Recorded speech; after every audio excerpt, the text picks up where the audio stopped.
Aspirants welcome to our YouTube channel knowledge hub में आपका एक बार फिर से स्वागत है। स्टूडेंट्स, हरियाणा सीईटी की जो प्रैक्टिस सेट हम जो करने लग रहे हैं, जो टेस्ट सीरीज चल रही है, उसी टेस्ट सीरीज में आज हम करेंगे 14 नंबर का आज हम प्रैक्टिस सेट करने वाले हैं। इससे पहले हम 13 प्रैक्टिस सेट कर चुके हैं। ये सारे प्रैक्टिस सेट जो हैं ये हरियाणा सीईटी का जो एग्ज़ाम होने वाला है उसके बिहाफ पर तैयार किए गए हैं और as it is exam pattern के बेसिस पर सारे टॉपिक्स इसके अंदर शामिल किए गए हैं। इस प्रैक्टिस सेट के अंदर आपको मिलेंगे जीके के क्वेश्चन मिलेंगे, कंप्यूटर के क्वेश्चन मिलेंगे, हरियाणा जीके मिलेगी। इसके अलावा इंग्लिश, हिंदी, रीजनिंग, मैथमेटिक्स, हर टॉपिक से सिलेक्टेड क्वेश्चंस मिलेंगे और वो क्वेश्चन जो काफ़ी इंपॉर्टेंट है, जो एचएसएससी के द्वारा बार बार पूछे जाते हैं और इम्पोर्टेंट है, क्योंकि सीटी का जो पेपर आएगा वो सारा घुमा फिरा के वही कुछ पूछते बार बार एक ही चीज़। तो आप अगर ये सारे प्रैक्टिस सेट भी कर लोगे तो आपको ये मान के चलिए 90% आपका सिलेबस कवर हो जाएगा। जो पेपर के अंदर जो क्वेश्चन आएंगे उसके बिहाफ पर टॉपिक्स आप पढ़ चुके हो, इसलिए प्रैक्टिस सेट काफ़ी इंपॉर्टेंट है सीईटी एग्जाम के लिए। और ये जो टेस्ट सीरीज है जो हम करने लग रही है, तैयार की गई है आर्यभट्ट एकेडमी के द्वारा और ये नीचे उनकी कॉन्टैक्ट डिटेल दी गई है। आप कोर्स वगैरह की डिटेल चाहिए तो यहाँ पर कॉन्टैक्ट कर सकते हैं। ठीक है, तो आज ये 14 नंबर टेस्ट है जो हम करने वाले हैं। प्रैक्टिस सेट नंबर 14 है जो हम करने वाले हैं। 13 प्रैक्टिस सेट हम कर चुके हैं। क्लास की पीडीएफ के लिए आपको डिस्क्रिप्शन बॉक्स में टेलीग्राम चैनल का लिंक दिया है। नॉलेज हब के नाम से टेलीग्राम चैनल है, आप वहां से टेलीग्राम चैनल ज्वाइन कर सकते हैं। इसके अलावा जो कैडेट पहली बार क्लास देख रहा है वो यूट्यूब पर भी नॉलेज हब को सब्सक्राइब जरूर कर ले, ताकि आपको सारी अपडेट्स टाइम से मिलती रहे। तो चलिए आज हमारा 14 नंबर जो प्रैक्टिस सेट है वो स्टार्ट करते हैं और क्वेश्चन नंबर 1 से स्टार्ट करते हैं। यानी कि पहले इसमें आएगी जीके कंप्यूटर, उसके बाद आएगा हरियाणा जीके का पोर्शन। तो प्रश्न नंबर 1 है इसमें, संस्कृत के कवि और नाटककार कालिदास का उल्लेख कहाँ हुआ है। यानी कालिदास जो हैं संस्कृत के कवि है और नाटककार, उनका उल्लेख किस ग्रंथ, किस अभिलेख में मिलता है। ऑप्शन ए है पुलकेशिन द्वितीय के ऐहोल अभिलेख में, मिहिर भोज के गवारियर अभिलेख में, तीसरा ऑप्शन है कुमारगुप्त प्रथम के करमदंडा शिवलिंग अभिलेख में, और ऑप्शन 4 है चंद्रगुप्त द्वितीय के मथुरा स्तंभ लेख के अंदर। तो जो संस्कृत के कवि हैं और जो नाट्यकार है कालिदास, उनका जो जिक्र मिला है, कहाँ मिला है, वो मिला है पुलकेशिन द्वितीय का जो एक अभिलेख है, ऐहोल अभिलेख। पुलकेशिन द्वितीय का जो ऐहोल अभिलेख है उसमें जो कवि हैं संस्कृत के कवि और नाट्यकार है कालिदास, इन्होंने किताबें लिख रखी है, विज्ञान शाकुंतलम वगैरह, वो सारी आप देख लेना। कालिदास की रचनाएं कौन कौन सी, काफ़ी महत्वपूर्ण है इनकी रचनाएं। ठीक है, इनका जिक्र कहाँ मिला, पुलकेशिन द्वितीय के ऐहोल अभिलेख में। मुझे उम्मीद है आपने ऐसा प्रश्न पहले कभी नहीं पढ़ा होगा, एक दो बच्चों को छोड़कर बाकी सभी ने सिंपल पढ़ा हो, कालिदास की रचनाएं कौन सी है, कालिदास किसके समकालीन थे, ये चीज़ आपने पढ़ी होंगी। ठीक है, कालिदास का जिक्र मिलता है पुलकेशिन द्वितीय के ऐहोल अभिलेख में। उसके बाद आगे है प्रश्न नंबर 2, मुगल चित्रकला में अग्र संक्षेपण का सिद्धांत अपनाया हुआ दिखाई देता है, जिससे निकट और दूर के व्यक्ति तथा पदार्थ एक ही परिप्रेक्ष्य में आ जाते हैं। ऐसा किसके प्रभाव के कारण हुआ था। In Mughal paintings one notice the adoption of principle of foreshortening, whereby near and distinct people and things could replaced in perspectives. This was due the influence of. यानी जो मुगलों की जो पेंटिंग थी उसके अंदर ऐसा ही दिखाया जाता है कि दूर की और पास की वस्तु एक ही लाइन में ऐसे दिखाई जाती थी। जो पास की वस्तु होती थी वो आगे दिखती थी, दूर वाले पीछे, उस हिसाब से दिखाई जाती थी। तो किन के प्रभाव के कारण हुई थी, ब्रिटिश, पुर्तगाली, डच या फिर डेनमार्क, इनके ऊपर किन का प्रभाव था।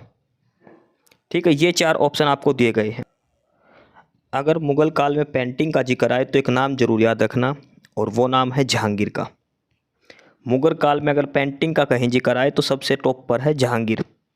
ठीक है, इसमें प्रश्न पूछा है कि ये जो फोर साइटिंग मतलब दूर के व्यक्ति और पास के व्यक्ति एक सीधी रेखा में दिखाए जाते थे, ये किसके कारण हुआ था, ये किनकी चित्रकला से प्रभावित थे।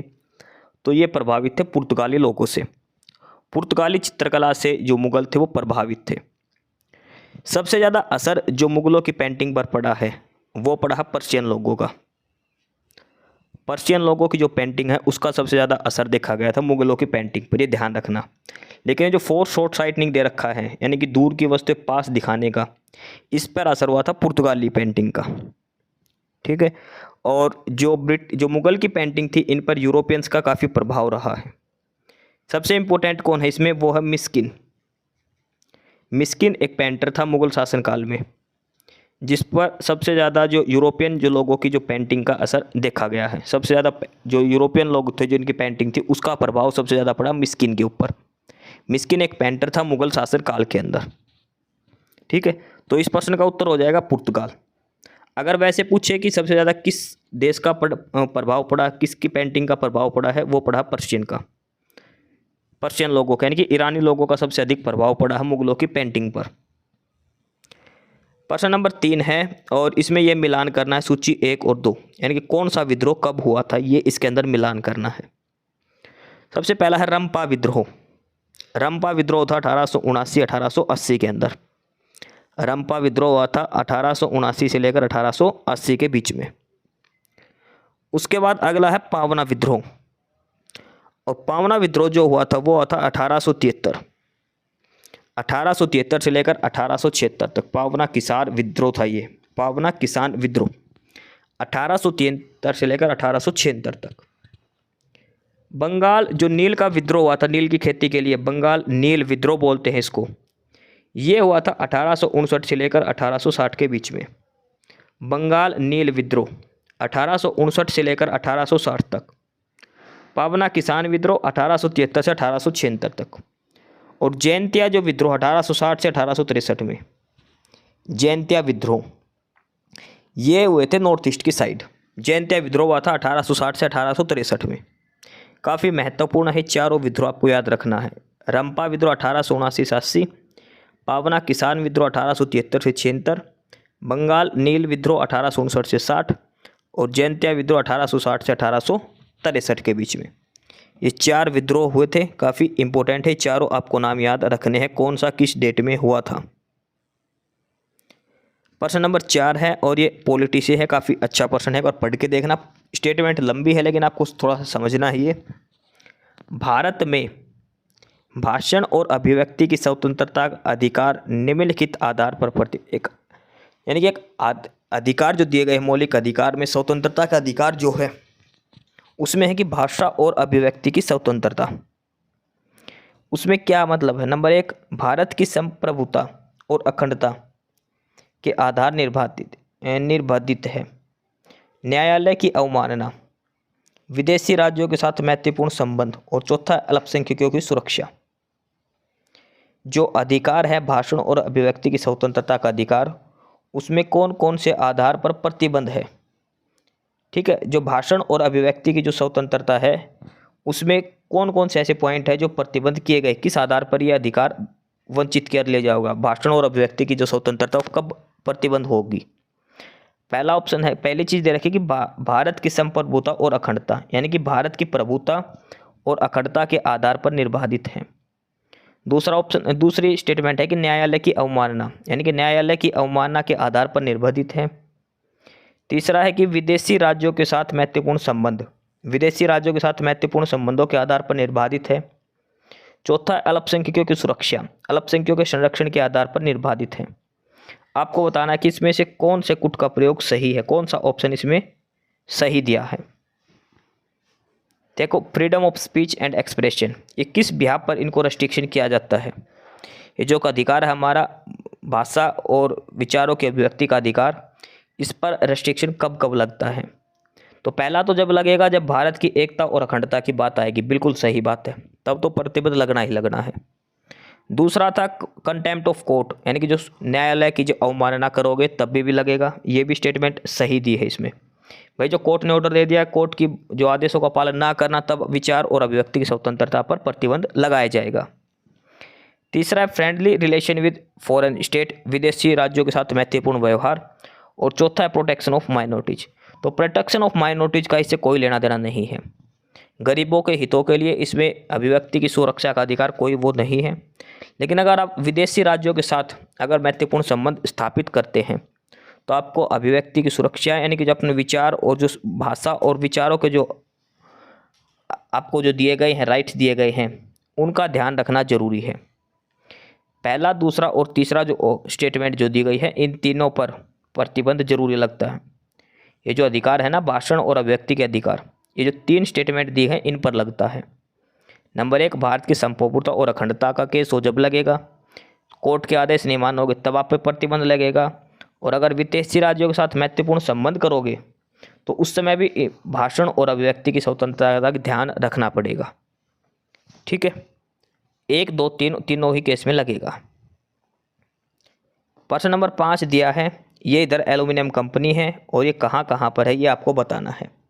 बाल्को कहाँ पर है, हिंडाल्को कहाँ है, इंडियन एल्यूमिनियम कंपनी कहाँ है और नाल्को कहाँ है।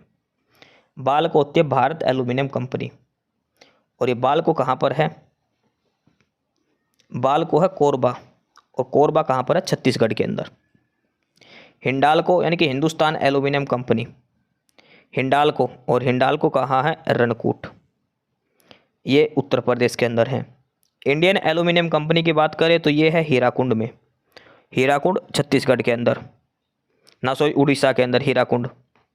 और नाल्को है, ये है कोरापुट के अंदर, कोरापुट उड़ीसा के अंदर। हीराकुंड और कोरापुट ये दोनों कहाँ पर है, उड़ीसा के अंदर। कोरबा की बात करें तो ये है छत्तीसगढ़ के अंदर, और रेणुकूट की बात करें ये है यूपी के अंदर। बाल्को कहाँ है, कोरबा में, हिंडाल्को रेणुकूट में, इंडियन एल्यूमिनियम कंपनी हीराकुंड में, और नाल्को कोरापुट में। ये एल्यूमिनियम कंपनी है और ये कहाँ कहाँ स्थित है ये बताया गया है इसके अंदर। ठीक है, अगला है प्रश्न नंबर 6। निम्नलिखित राज्य समूहों में से वह कौन सा है जहां यात्री रेल डिब्बों का बड़ी मात्रा में निर्माण होता है। यानी जो पैसेंजर रेल के जो डिब्बे होते हैं, जो जनरल कोच हम बोलते हैं, उनका निर्माण कहाँ पर होता है। पंजाब और तमिलनाडु, उड़ीसा और पश्चिम बंगाल, तमिलनाडु और पश्चिम बंगाल, या फिर पश्चिम बंगाल और पंजाब। तो देखो, एक तो है कपूरथला के अंदर पंजाब में, एक तो है कपूरथला पंजाब में, ये ध्यान रखना अपना नाम एक तो। ठीक है, रेलवे कोच फैक्ट्री है कपूरथला पंजाब के अंदर। इसके अलावा एक जो रेल फैक्ट्री है जो कोच बनाती है, एक है पेराम्बर चेन्नई के अंदर। कहाँ पर है, चेन्नई के अंदर। एक तो है कपूरथला के अंदर, कपूरथला कहाँ पर है, पंजाब के अंदर। एक है चेन्नई में, चेन्नई कहाँ पर है, तमिलनाडु के अंदर। ठीक है, तो जो जनरल कोच के जो डब्बे बनाए जाते हैं, पैसेंजर रेल डब्बे, वो बनाए जाते हैं जब पंजाब और तमिलनाडु के अंदर, पंजाब और तमिलनाडु के अंदर। इसके अलावा जो कुछ बनाया जाता है, एक आधा बेंगलुरु के अंदर भी बनाया जाता है, वैसे ध्यान रखना। कर्नाटका अगर ऑप्शन होता तो बेंगलोर के साथ भी जाना पड़ता। ठीक है, पंजाब, तमिलनाडु और बेंगलोर। पंजाब के अंदर कपूरथला, तमिलनाडु के अंदर चेन्नई, और कर्नाटक के अंदर बेंगलोर। ये 3 जगह ऐसी है जहाँ पर ये बनाए जाते हैं। प्रश्न नंबर 7 है, और ये कथन दिया है और ये इसका कारण दिया है। ये बताना है कथन और कारण दोनों सही है और इसकी व्याख्या है या नहीं है। कथन में क्या दिया है, हमारे घरों की बिजली सप्लाई में एसी की 60 हर्ट्ज, यानी कि जो हमारे घरों में जो सप्लाई आती है बिजली की, वो एसी करंट होता है, और उसकी फ्रीक्वेंसी कितनी देर, वो दे रखिए 60 बार प्रति सेकंड। ठीक है, और दूसरा है जो इसकी फ्रीक्वेंसी है वो 60 हर्ट्ज दिखा रखी है, जो हमारे घरों में जो करंट आता है उसकी, ये चीज़ इसमें बता रखी है। ठीक है, ये कथन है, ये इसका कारण है। तो हमारे घर में जो सप्लाई आती है वो आती है 60 हर्ट्ज की, इनकी फ्रीक्वेंसी कितनी होती है, 60 हर्ट्ज की फ्रीक्वेंसी होती है, ये सही है। दूसरा है कि जो हमारे करंट में एसी करंट आता है उसकी डायरेक्शन 60 टाइम पर सेकंड होती है, ये भी स्टेटमेंट सही है। ए और आर दोनों सही हैं, और आर जो है वो ए का सही जो स्पष्टीकरण है वो करता है। ठीक है, दोनों ही सही है, ऑप्शन ए उत्तर हो जाएगा। ए और आर दोनों सही हैं और आर ए का सही स्पष्टीकरण है। प्रश्न नंबर 8 है, निम्नलिखित कौन सा जीवाश्म ईंधन है, फॉसिल फ्यूल्स कौन सा है इसमें से, अल्कोहल, वाटर गैस, ईथर और नेचुरल गैस। तो जीवाश्म ईंधन जो जीवाश्म से मिलता है ये है प्राकृतिक गैस, नेचुरल गैस। ये कहाँ पाई जाती है, जो हम तेल के कुएं खोदते हैं ना, तो उससे नीचे पेट्रोलियम है, उसके ऊपर मिलेगी नेचुरल गैस, उसके बाद नीचे आपको पेट्रोलियम के भंडार मिलेंगे। तो जो प्राकृतिक गैस है जीवाश्म ईंधन से बनी हुई गैस है, नेचुरल गैस। प्रश्न नंबर 9 है, निम्नलिखित कथनों पर विचार कीजिए। यह मानव शरीर की दूसरी सबसे बड़ी ग्रंथि है। कौन सी ग्रंथि है ये बताने हैं आपको। इसके बारे में बता रखा है, इस ग्रंथि के बारे में, कि यह मानव शरीर की दूसरी सबसे बड़ी ग्रंथि है। इसका रस एक विशेष प्रकार की कोशिकाओं से स्रावित होता है और ये क्षारीय होता है। तीसरा है कि इसके रस को पूर्ण पाचक रस कहा जाता है। ठीक है, तो आपको ये बताना है कि किस ग्रंथि की बात हो रही है, कौन सी ग्लैंड है जिसके बारे में बात हो रही है। आप ऑप्शन देख लेना, स्टेटमेंट पढ़ लियो तो लीवर, स्प्लीन, या फिर पैनक्रियाज, या फिर सलाइवरी। तो वो है पैनक्रियाज। मानव शरीर की दूसरी सबसे बड़ी ग्रंथि की बात करें तो वो है पैनक्रियाज। ठीक है। और पैनक्रियाज जो ग्रंथि है ये मिक्स ग्रंथि है, मिक्स्ड ग्लैंड है ये, यानी कि ये एंडोक्राइन भी है, ठीक है, और एक्सोक्राइन भी है ये। और ये क्षारीय होती है, जो इसका जो लिक्विड होता है वो उसका पीएच मान होता है 7.5 से लेकर 8.3 तक, यानी कि हल्का सा क्षारीय भी होता है। ठीक है। और इसके अंदर जो डाइजेस्टिव जूस है वो इसके अंदर निकलता है। तो तीनों जो गुण बताए गए हैं ये किसके बारे में बताए गए हैं? जो पैनक्रियाज जो ग्लैंड होती है उसके बारे में। शरीर की दूसरी सबसे बड़ी ग्रंथि है और एक विशेष रस निकलता है जो क्षारीय होता है इसके अंदर। ध्यान रखना ये मिक्स ग्लैंड है, एंडोक्राइन और एक्सोक्राइन दोनों ही ग्लैंड के गुण हैं इसके अंदर। पैनक्रियाटिक जूस इससे निकलता है, ठीक है, उसका जो पीएच मान होता है वो क्षारीय होता है। और इसका जो जूस होता है पैनक्रियाटिक जूस उसको पूर्ण पाचन रस कहा जाता है, क्योंकि इसके अंदर कार्बोहाइड्रेट, फैट और प्रोटीन सब कुछ इसके जूस के अंदर पाया जाता है। अगला है प्रश्न number 10। Alpha keratin is protein present in. Alpha keratin जो प्रोटीन है वो किस में पाया जाता है? स्किन में, ऊन में, रक्त में, या फिर अंडों में? अल्फा कैराटीन जो प्रोटीन है ये पाया जाता है ऊन के अंदर। जो पशुओं के जो बाल होते हैं ना, एनिमल हेयर, जैसे भेड़ बकरी के जो बाल होते हैं उनमें पाए जाते हैं, उनसे ऊन जो बनाते हैं हम, ठीक है, उनके बालों में ये पाया जाता है, उनके सींग में पाया जाता है, नाखून में पाया जाता है। अल्फा कैराटीन ऊन के अंदर पाया जाता है, पशुओं की खाल में, पशुओं के बाल में, उनमें पाया जाता है ये सारा कुछ। प्रश्न नंबर 11 है इस्लामिक स्टेट मारिटानिया में भारत का अगला राजदूत किसे नियुक्त किया गया है? तो वो राजदूत था श्री नरेश कुमार, मॉरिटानिया। प्रश्न नंबर 12 है विंध्या रानी देवी ने IWF भारोत्तोलक विश्व कप में कांस्य पदक जीता। विंध्या रानी देवी ने कुल कितना वजन उठाया जिससे उसे कांस्य पदक मिला? विंध्या रानी देवी का नाम याद रखना किससे संबंधित है? भारोत्तोलक से। और इन्होंने ब्रॉन्ज मेडल जीता था 196 किलो वेट उठाकर वर्ल्ड कप के अंदर। प्रश्न नंबर 13 है निमोनिक्स। नेमोनिक्स कोड यानी कि जो सिंबलिक कोड है ये किस में यूज किए जाते हैं? निमोनिक्स जो कोड है, निमोनिक्स जो कोड बोलते हैं, इनको कहाँ यूज किया जाता है? मशीन कोड में, असेंबली लैंग्वेज, स्क्रिप्ट, या फिर TCP IP मॉडल के लिए? तो जो सिंबल जो कोड होते हैं, सिंबलिक जो कोड होते हैं, ये हम करते हैं असेंबली लैंग्वेज में। असेंबली लैंग्वेज के लिए जो सिंबल कोड है वो हम यूज करते हैं असेंबली लैंग्वेज, और इनको बोलते हैं निमोनिक्स कोड। प्रश्न नंबर 14 है ये गेट होते हैं एंड और नोर, 3 प्रकार के गेट होते हैं मेन तो, एंड गेट, और गेट, और एक और होता है, इनको मिलाकर 3 गेट बनते हैं ये, ठीक है। तो इसमें पूछा कि which of the following logic gate give one output when the input value vary. इसका उत्तर याद रखना XOR गेट, XOR गेट होता है ये। लॉजिक गेट 3 प्रकार के होते हैं, आप पढ़ लेना, ये काम का नहीं है वैसे, नॉर्मल है ये, एक आधा क्वेश्चन आए तो आए, अदरवाइज ऐसा क्वेश्चन नहीं पूछा, थोड़ा हाई लेवल का क्वेश्चन है ये। प्रश्न नंबर 15 है एक कंप्यूटर प्रणाली में डेटा के एक एप्लीकेशन से दूसरे एप्लीकेशन हस्तांतरण को किस रूप से जाना जाता है? The transfer of data from one application to another in a computer system is known as. यानी कि कंप्यूटर के अंदर एक एप्लीकेशन से दूसरे सिस्टम में जो डाटा भेजते उसको क्या बोलते हैं? Dynamic data exchange, dozy data exchange, dogmatic data exchange, या फिर डायनामिक डिस्क एक्सचेंज। तो जो डाटा ट्रांसफ़र करते हैं एक ऐप से दूसरा ऐप में वो होता है डायनामिक डाटा एक्सचेंज। देखो कंप्यूटर के जो क्वेश्चन है ना कोशिश करना इंग्लिश में ही करने की, क्योंकि कंप्यूटर की जो लैंग्वेज होती है सारा कुछ जो हम पढ़ते हैं वो सारा इंग्लिश लैंग्वेज में ही होता है। हिंदी में इनके वर्ड को परिभाषित नहीं करते जल्दी से, तो इंग्लिश में नाम जरूर याद रखना। डायनामिक डाटा एक्सचेंज, देखो ऊपर भी डायनामिक डाटा एक्सचेंज ही लिखा गया है, इनका हिंदी में नाम नहीं लिखा जाता। इस वजह से कंप्यूटर कोशिश करना इंग्लिश में ही नाम याद करने की। अगला प्रश्न number 16, which of the following principle of taxation is also known as capacity to pay. जो टैक्स होता है उसमें से कौन सा प्रिंसिपल है टैक्स का जिसको हम कहते हैं भुगतान करने की क्षमता? कौन सा सिद्धांत है टैक्स का? भुगतान करने की क्षमता जिसको कहा जाता है। पहला है प्रिंसिपल ऑफ कन्वीनियंस, दूसरा है प्रिंसिपल ऑफ फेयरनेस, तीसरा है प्रिंसिपल ऑफ थ्रिफ्ट, चौथा है प्रिंसिपल ऑफ सर्टेनिटी, निश्चितता का सिद्धांत, निष्पक्षता का सिद्धांत, सुविधा का सिद्धांत या फिर मित वैधता का सिद्धांत।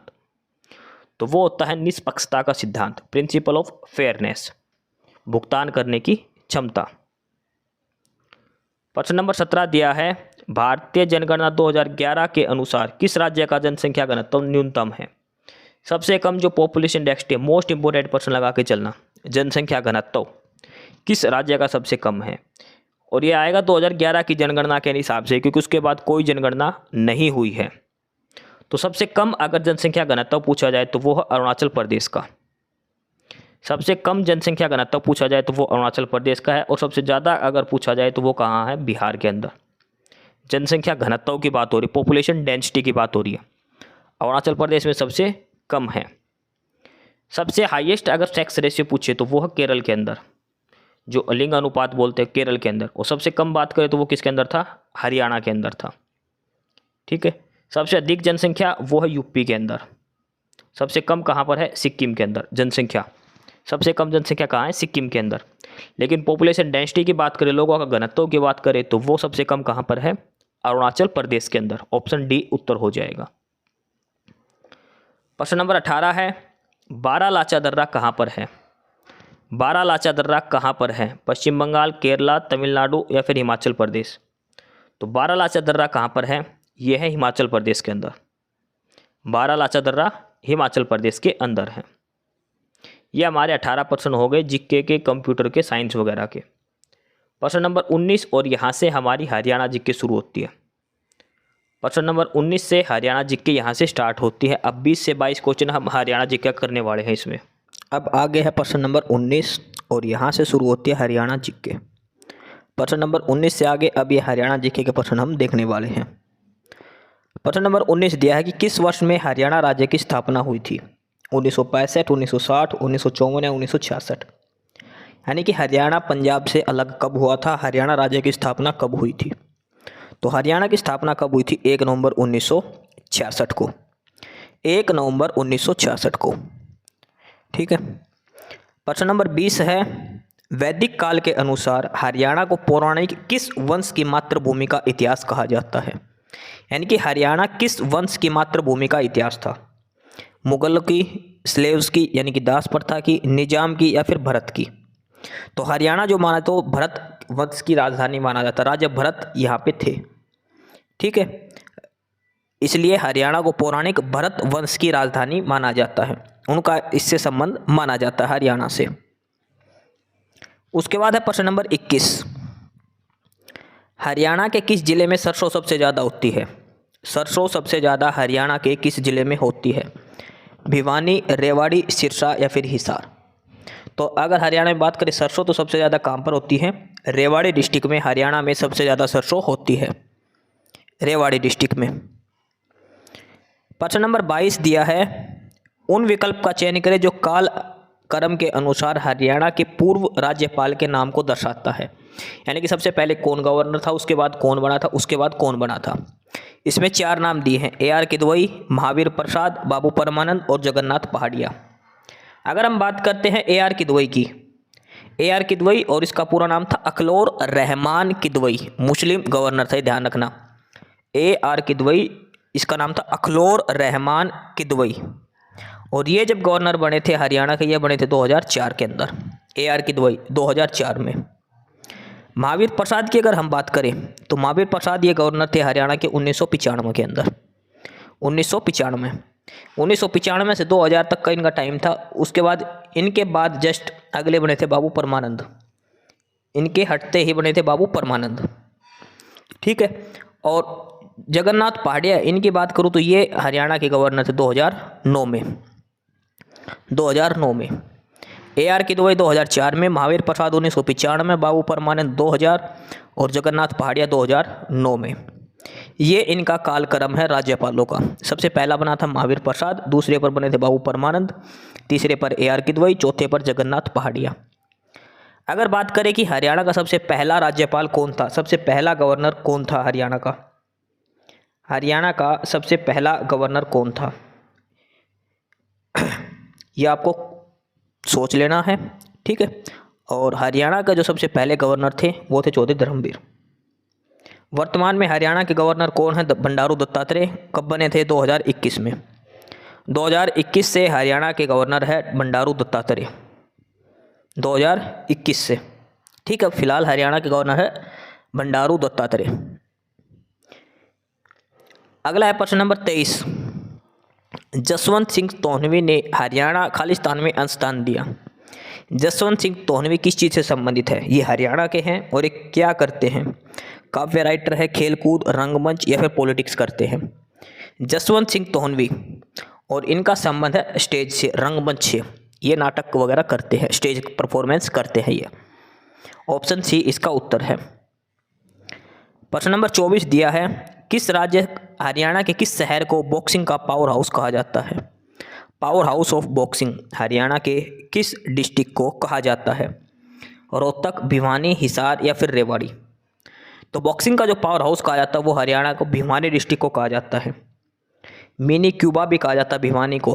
बॉक्सिंग का पावर हाउस भी कहा जाता है भिवानी डिस्ट्रिक्ट को। ठीक है, ऑप्शन बी इसका आंसर हो जाएगा। प्रश्न नंबर 25 है कि बेटी बचाओ बेटी पढ़ाओ अभियान के लिए वर्तमान में हरियाणा में ब्रांड एम्बेसडर कौन है? हरियाणा में बेटी बचाओ बेटी पढ़ाओ के, और वो थे साक्षी मलिक। साक्षी मलिक हरियाणा की ब्रांड एम्बेसडर है बेटी बचाओ बेटी पढ़ाओ अभियान की।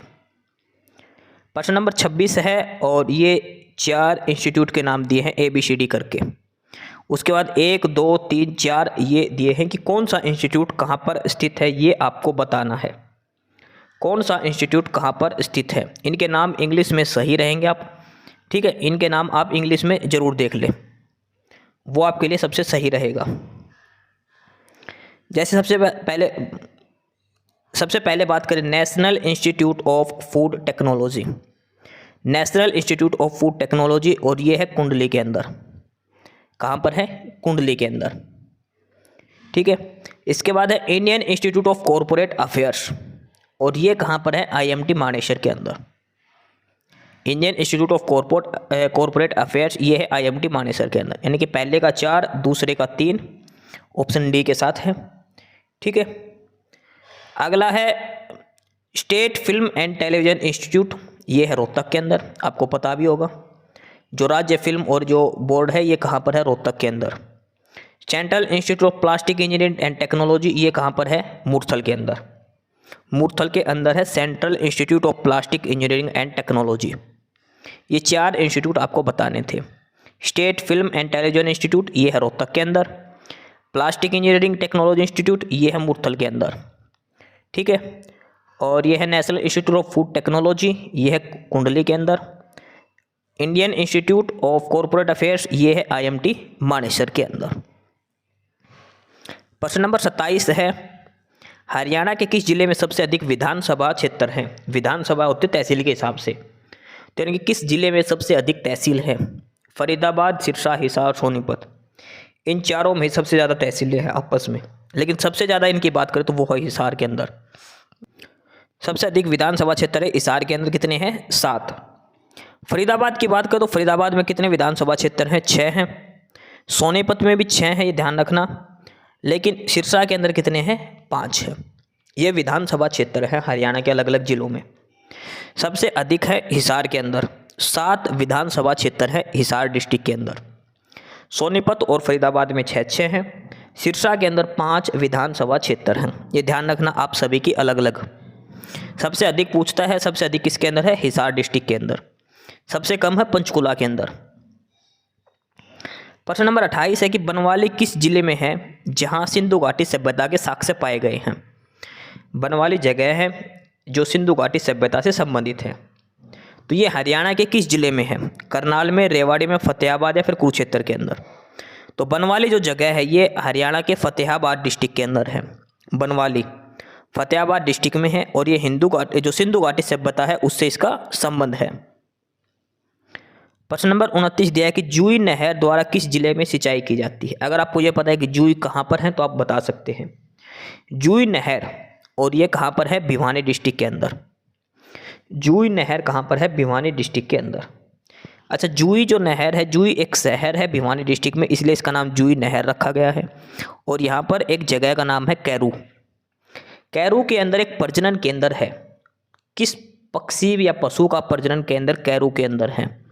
आपने पढ़ा होगा कौन सा प्रजनन केंद्र है वो, जो कैरू भिवानी, आपने नाम पढ़ा होगा पूरा, कैरू डिस्ट्रिक्ट भिवानी है और ये जुई के अंदर है। तो कौन से पशु या पक्षी, किस जानवर का वहाँ पर प्रजनन केंद्र है, ये आपको बताना है नीचे कमेंट बॉक्स में। प्रश्न नंबर 30 है, संविधान का 73वां संशोधन किससे संबंधित था? संविधान का 73वां संशोधन, 73वां संशोधन हुआ कब था? ये हुआ था 1992 में। 73 और 74 दो संविधान संशोधन हुए थे एक साथ। पहले 73 का हुआ था, उसके कुछ टाइम बाद 74 का।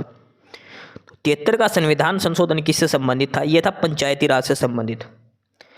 ग्राम में जो पंचायत होती है गाँव में, उससे संबंधित था, पंचायती राज से संबंधित। और 74वां जो संविधान था वो किससे था? वो म्यूनिसिपैलिटी से संबंधित था। तो इसमें पूछा 73वां संविधान संशोधन ये हुआ था 1992 में, पंचायती राज से ये संबंधित था। आगे दिया है ये प्रश्न नंबर 31 है। प्रश्न नंबर 31 में क्या पूछा गया है कि सारे भारत में शिल्पी व कलाकार हरियाणा के किस मेले में भाग लेते हैं? यानी कि कौन सा हरियाणा का वो मेला है जहाँ पर जो क्राफ्टमैन हैं, सारे आर्टिस्ट वो भाग लेते हैं। मोस्ट इम्पोर्टेंट क्वेश्चन है, इस मेले पर क्वेश्चन जरूर पूछा जाएगा, जो हैंडीक्राफ्ट से संबंधित है। और वो कौन सा मेला है? वो है सूरजकुंड क्राफ्ट मेला।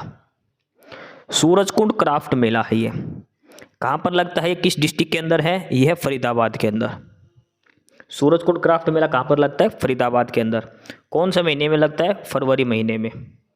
ठीक है। अब की बार इसका जो थीम स्टेट था कौन कौन सा था? उड़ीसा और मध्य प्रदेश। थीम कंट्री की बात करें तो जो बिम्स्टेक कंट्रीज हैं वो सारे इसके थीम कंट्रीज बनाए गए थे सूरजकुंड क्राफ्ट मेला 2025 के। मोस्ट इंपॉर्टेंट क्वेश्चन है, सूरजकुंड मेले के ऊपर पेपर में प्रश्न जरूर आएगा, 1001% आएगा सूरजकुंड मेले के ऊपर।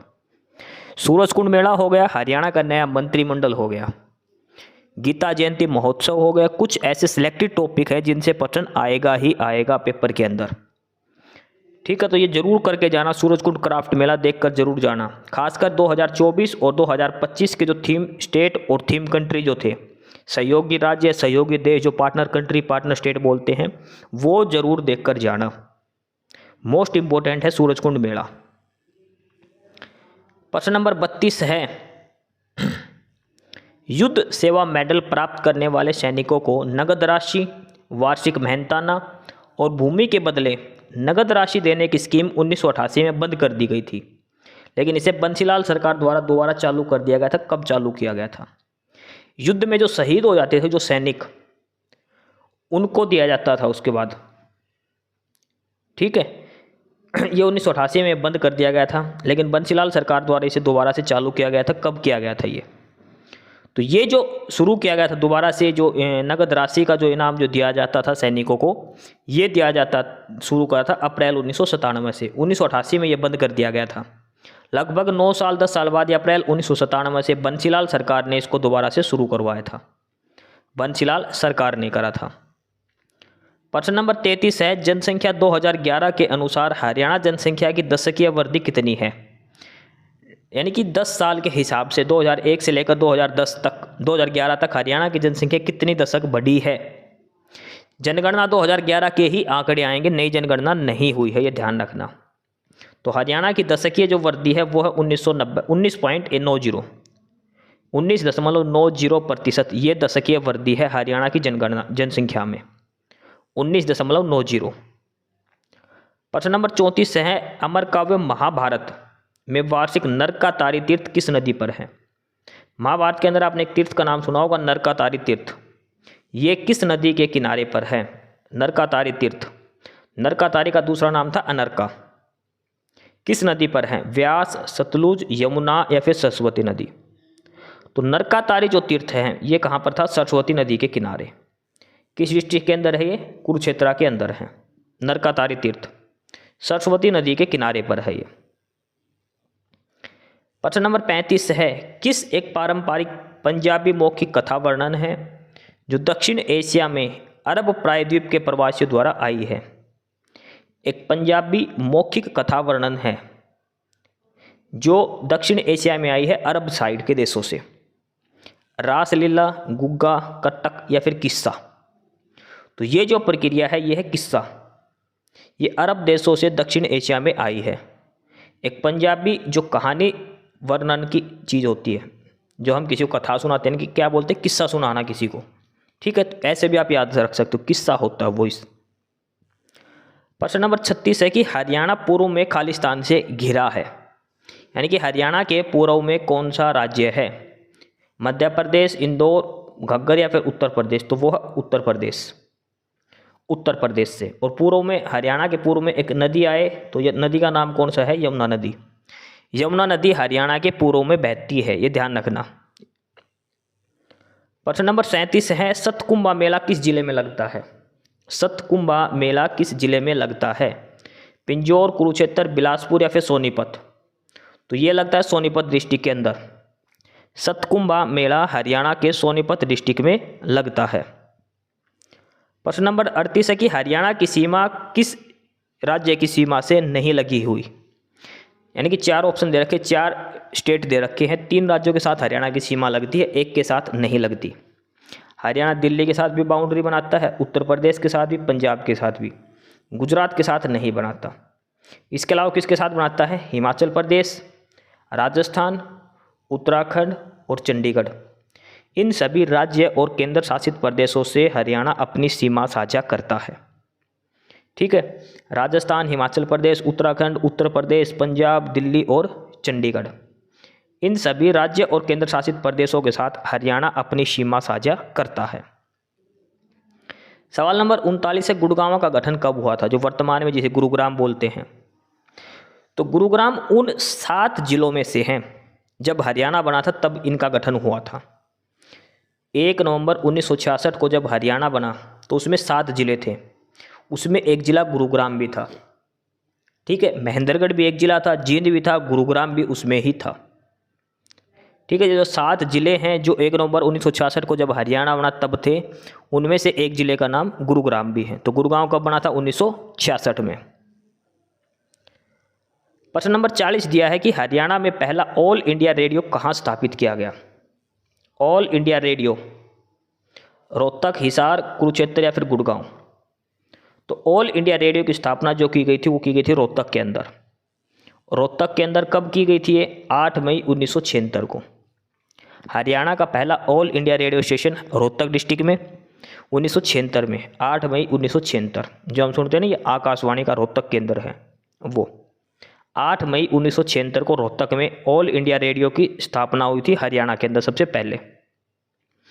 ठीक है, तो ये सवाल थे हमारे, ये प्रश्न सारे थे हरियाणा जीके के। प्रश्न नंबर 40 तक हम कर चुके। यहाँ पे हमारी हरियाणा जीके का पोर्शन है वो कंप्लीट होता है। नेशनल जीके हम कर चुके, हरियाणा जीके पूरी हो गई। अब प्रश्न नंबर 41 से हम करेंगे इंग्लिश। 10 सवाल इंग्लिश के करेंगे, उसके बाद करेंगे हिंदी। ठीक है, प्रश्न नंबर 41 यहाँ से इंग्लिश शुरू होती है। आराम से समझ के करना इंग्लिश। अगर आपको नहीं भी आती तो ये एग्जाम्पल रट लेना, यही पेपर में आएंगे। क्वेश्चन नंबर 41 है 41 number, fill in the blanks, यानी कि खालिस्तान आपको भरना है। Switch off the air condition, यानी कि एसी को बंद कर दो, blank you will catch a cold, AC को बंद कर दो नहीं तो तुम्हारे जुकाम हो जाएगा। ठीक है, एसी बंद कर दो तुम्हारे जुकाम हो जाएगा। ये दोनों एक दूसरे के साथ अटैच हैं, या तो एसी बंद कर दो या फिर तुम्हारे जुकाम हो जाएगा। बट का मतलब होता है परंतु, परंतु का तो यहाँ पे कोई सेंस नहीं निकलेगी भाई एसी बंद कर दो परंतु तुम्हारे जुकाम हो जाएगा, ऐसा तो कुछ नहीं है। एसी बंद कर दो इसलिए तुम्हारे जुकाम हो जाएगा, ऐसा भी नहीं है, तो सो भी नहीं आएगा। एसी बंद कर दो और तुम्हारे जुकाम हो जाएगा, ऐसा भी नहीं है। इसमें क्या आएगा? या, ये होता है और का मतलब, और का मतलब होता है या। एसी बंद कर दो या फिर या तो आपके जुकाम हो जाएगा, या तो एसी बंद कर दो, अगर एसी बंद नहीं करी तो आपकी जुकाम हो जाएगा, तो इसमें आएगा और का अर्थ होता है या, अथवा। ठीक है, तो स्विच ऑफ द एसी और you will catch a cold, AC बंद कर दो नहीं तो तुम्हारे जुकाम हो जाएगा। क्वेश्चन नंबर 42 है he blank himself from taking sugar foods, उसने अपने आप को बचाया मीठे फूड खाने से, यानी कि उसने अब मीठा खाना बंद कर दिया, ये मान के चलो आप। इसमें क्या आएगा? रिसोर्टेड, रेस्ट्रिक्टेड, रिमूव्ड या रिकवर्ड? देखो, रिमूव्ड का मतलब होता है हटाना किसी जगह से, ऐसा तो कोई मतलब ही नहीं है। रेस्ट्रिक्टेड मतलब बैन करना किसी चीज़ को, लेकिन उसने अपने आप को क्या किया था? रिकवर किया था। उसने अपने आप को बचाया था किस चीज़ से, शुगर प्रोडक्ट्स खाने से। ठीक है, अब वो मीठा नहीं खाएगा। क्वेश्चन नंबर 43 है और ये ईडियम बताना है। ये दिया है ए स्टोन्स थ्रो अवे, ए स्टोन्स थ्रो अवे यानी कि इतनी दूर जितनी दूर हम पत्थर फेंक सके। इसका अगर हिंदी में मीनिंग देखें तो यही है कि इतनी दूर अगर हम पत्थर फेंक दे, इतनी दूरी यानी कि पास में ही है। पत्थर कितनी दूर फेंक सकते हो, मैक्सिमम से मैक्सिमम 100 मीटर, पास में ही। वेरी फार ऑफ यानी कि बहुत दूर नहीं। मैनी माइल्स अवे ये भी दूर, ये भी नहीं होगा। एट ए रिमोट लोकेशन ये भी नहीं होगा। ये होता है at a short distance. A stone's throw away होता है शॉर्ट डिस्टेंस यानी कि आसपास ही रहना। ऑप्शन बी उत्तर हो जाएगा इसका, ए शॉर्ट डिस्टेंस। क्वेश्चन नंबर 44 ये भी एक ईडियम दिया है। इसमें है कि the grass is greener on the other side. अगर हरियाणवी भाषा में बात करें तो वो बोलते हैं ना दूसरे की थाली में घी घड़ा दिखना, वही है। The grass is greener on other side, दूसरे की चीज़ ज़्यादा अच्छी लगना। ठीक है, और इसका जो प्रॉपर है ऑप्शन ए वो आंसर हो जाएगा, things appear better for of others, दूसरे की चीज़ अच्छी लगना। ठीक है, जो हम बोलते हैं ना दूसरे की थाली में घी ज़्यादा दिखना, वही है इसमें। The grass is greener on the other side, हमेशा दूसरे की चीज़ अच्छी लगना, खुद की कम दिखना, दूसरे की बढ़िया दिखना। क्वेश्चन नंबर 45 है और इसमें आपको वन वर्ड बताना है। One word, a person who is more than 100 years old, जो आदमी 100 साल से भी ज़्यादा उम्र का हो उसको क्या बोलेंगे? तो उसको बोलते हैं सैनिटेरियन। ठीक है, ये इसको बोला जाता है सेंटिनेरियन, ये इसको कहा जाता है जिसकी उम्र 100 साल से अधिक हो चुकी हो। इसकी स्पेलिंग जरूर याद कर लेना, स्पेलिंग जरूर याद कर लेना। जिस व्यक्ति की उम्र 100 साल से अधिक हो चुकी हो, सेंटिनेरियन ये उसको कहा जाता है। क्वेश्चन नंबर 46, इसमें भी वन वर्ड आपको बताना है और यह है कि something which gets broken easily, ऐसी चीज़ जो जल्दी से टूट जाती है, क्षणभंगुर होती है, जो आसानी से टूट जाना, तो उसको बोलते हैं फ्रेंजाइल। फ्रेजाइल उस चीज़ को कहते हैं जो क्षणभंगुर होते हैं, जो बहुत आसानी से टूट जाए। सॉफ्ट होते हैं मुलायम। वीक मतलब कमज़ोर, फीबल का मतलब भी कमज़ोर होता है। इन दोनों का मतलब क्या होता है? कमज़ोर होना, कोई चीज़ कमज़ोर है। लेकिन फ्रेजाइल का मतलब होता है भंगुर, जो आसानी से टूट जाए, जैसे शीशा हो गया। क्वेश्चन नंबर 47 और 48, इसमें करेक्ट स्पेलिंग बतानी है। जो वर्ड दिए हैं इनकी स्पेलिंग सही बतानी है। पहला तो है कंटेम्प्रेरी। कंटेम्प्रेरी का मतलब होता है समकालीन, उस समय का। जैसे किसी राज्य का कंटेम्प्रेरी मतलब उस राज्य के काल में रहता था। तो कंटेम्प्रेरी की अगर स्पेलिंग की बात करें तो ये आएगा CONTEMPORARY। देखो टेम्परेरी की स्पेलिंग आपको आती है, टेम्परेरी की स्पेलिंग याद कर लो। टेम्परेरी और टेम्परेरी के आगे लगा दो CON, कंटेम्परेरी, समकालीन। अगला है इनकोरिजिबल। इनकोरिजिबल की अगर हम बात करें, इनकोरिजिबल का मतलब क्या होता है? असंशोधित, जिसमें संशोधन ना कर सके, जिसको करेक्ट हम दोबारा से ना कर सके। और इनकोरिजिबल की करेक्ट स्पेलिंग है ये INCORRIGIBLE। इनकोरिजिबल का बोलते हैं इंग्लिश में which can not be corrected, जिसको हम दोबारा से करेक्ट नहीं कर सकते, जिसको हम दोबारा से ठीक नहीं कर सकते, उसको कहते हैं इनकोरिजिबल। अगला क्वेश्चन नंबर 49 और ये आपको इसको सिनोनियम बताना है, यानी कि पर्यायवाची शब्द आपको बताना है। 49 है और इसमें आपको सिनोनियम बताना है, यानी कि पर्यायवाची शब्द बताना है। शब्द दिया है ग्लूबल। ग्लूबल का मतलब होता है जो आसानी से विश्वास कर ले, हम कुछ बात कहे और जो सहज हमारी बात का विश्वास कर ले। ठीक है, जो आसानी से दूसरे पर भरोसा कर ले, भोला भाला इंसान जिसको बोलते हैं। और ये होता है क्रीडिलस। क्रीडिलस का मतलब ये होता है आंसू विश्वासी, जो जल्दी से विश्वास कर ले किसी की बात पर। ग्लूबल और क्रीडिलस ये दोनों सिनोनियम है, एक दूसरे के पर्यायवाची शब्द हैं ये। ठीक है, ऑप्शन ए इसका उत्तर हो जाएगा। अगला है 50 नंबर और इसमें आपको एरर बताना है। सेंटेंस के किस हिस्से में एरर है वो बताना है। Ram always tries to do things very carefully and made sure he does them correctly. इसमें आपको बताना है कि करेक्शन कहाँ आएगी। देखो इसमें क्या कि राम ऑलवेज ट्राइज, हमेशा कोशिश करता है। ये किस में बात हो रही है? प्रेजेंट में बात हो रही है।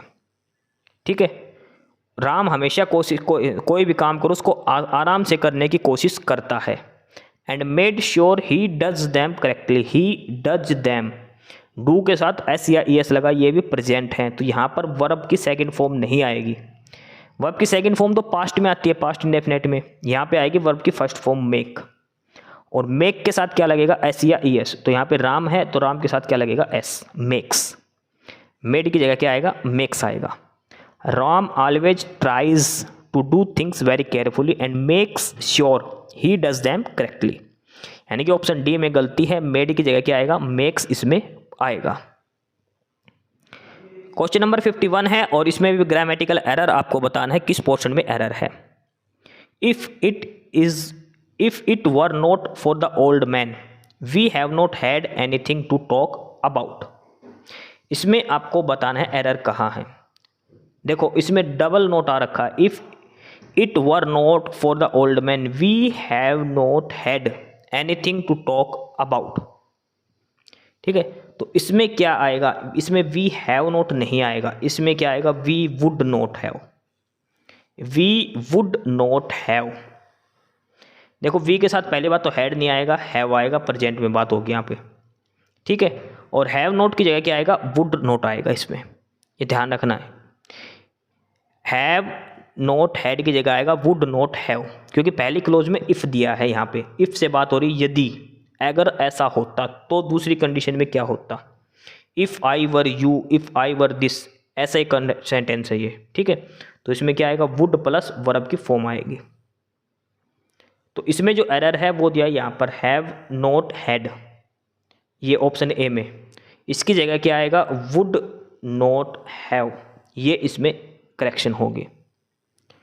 क्वेश्चन नंबर 52 है, और इसमें भी आपको सेंटेंस इंप्रूवमेंट करना है, और ये है लेफ्ट का, लीव बैक दे रखा, इसकी जगह क्या आएगा, tourist visiting Leh take home photos and memories but leave back a mountain of waste.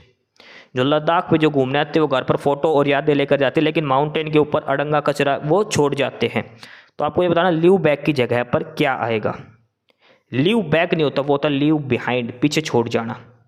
Leave behind, पीछे छोड़ जाना। वहाँ पे घूमने जाते हैं और अपने पीछे गंदगी वहाँ पहाड़ों पर छोड़ जाते हैं। तो लीव बैक की जगह क्या आएगा, लीव बिहाइंड आएगा। क्वेश्चन नंबर 53 आपको इसमें भी एरर बताना है, और यह मेक श्योर टेकिंग, इसमें इस पोर्शन में बताना है कि ये सही है या इनमें से कोई ऑप्शन आएगा। When you go by rail make sure taking the express train that stops only at big station. जब भी आप कभी रेल से जाओ तो कोशिश करना एक्सप्रेस ट्रेन लो जो सिर्फ बड़े स्टेशनों पर रुकती है, पैसेंजर ट्रेन से मतलब नहीं जाना, ये इसमें कहना चाह रहा है। तो इसमें क्या है कि मेक श्योर, ये तो ठीक है, टेकिंग नहीं आएगा, मेक श्योर टू टेक ये आएगा। टू प्लस वर्ब की फर्स्ट फॉर्म आएगी, इन्फिनेटिव आएगा। तो ये जो टेकिंग है, टेकिंग की जगह क्या आएगा, टू टेक। ऑप्शन सी इसका आंसर हो जाएगा। आगे प्रश्न नंबर 54 और 55, इसमें पैराग्राफ दिए हैं, आपको पैराग्राफ पढ़ना है और क्वेश्चन के आंसर देने हैं। ठीक है, ये जो पीडीएफ आपकी क्लास की ये मिलेगी नॉलेज हब टेलीग्राम चैनल पर, और टेलीग्राम चैनल का लिंक नीचे डिस्क्रिप्शन बॉक्स में दिया है, वहाँ से आप नॉलेज हब ज्वाइन कर लेना। जो पहली बार क्लास देख रहा वो नॉलेज हब को यूट्यूब पर सब्सक्राइब जरूर कर लेना, ध्यान रखना है। यहाँ पे हमारा इंग्लिश का पोर्शन कंप्लीट हो गया। अब हम आगे देखेंगे हिंदी का। जीके, हरियाणा जीके और इंग्लिश हमारी पूरी हो चुकी है। अब हम प्रश्न नंबर 56 से करेंगे हिंदी का। हिंदी के बाद आएगा गणित, गणित के बाद आएगा रीजनिंग। प्रश्न नंबर 56 इंग्लिश ना कंप्लीट हो चुकी, अब हिंदी यहाँ से शुरू है। निम्नलिखित में से कौन सा एक कथन गलत है। 4 स्टेटमेंट दी है, 3 स्टेटमेंट सही है, एक गलत है, वो आपको बताना है। 2 वर्णों के मेल से होने वाले विकार को संधि कहते हैं, ये सही बात है। संधि 2 वर्णों को मिलाती है, 2 वर्णों को मिला जो होता है वो संधि बनती है। पीत जमा अंबर पीताम्बर ऐसे करके जो संधि बनाते हैं। संधि 3 होती है, स्वर संधि, व्यंजन संधि और विसर्ग संधि। 2 स्वरों के मेल से उत्पन्न विकार को स्वर संधि कहते हैं, ये भी सही है। देखो संधि 3 प्रकार की होती है, स्वर संधि, व्यंजन संधि और विसर्ग संधि। संधि का काम क्या है, 2 वर्ण मिलेंगे। स्वर संधि के अंदर क्या मिलेंगे, 2 स्वर मिलेंगे। व्यंजन संधि के अंदर क्या होता है, व्यंजन का स्वर से या फिर व्यंजन का व्यंजन से मेल होता है। व्यंजन का स्वर या व्यंजन से मेल होना ही व्यंजन संधि कहलाता है।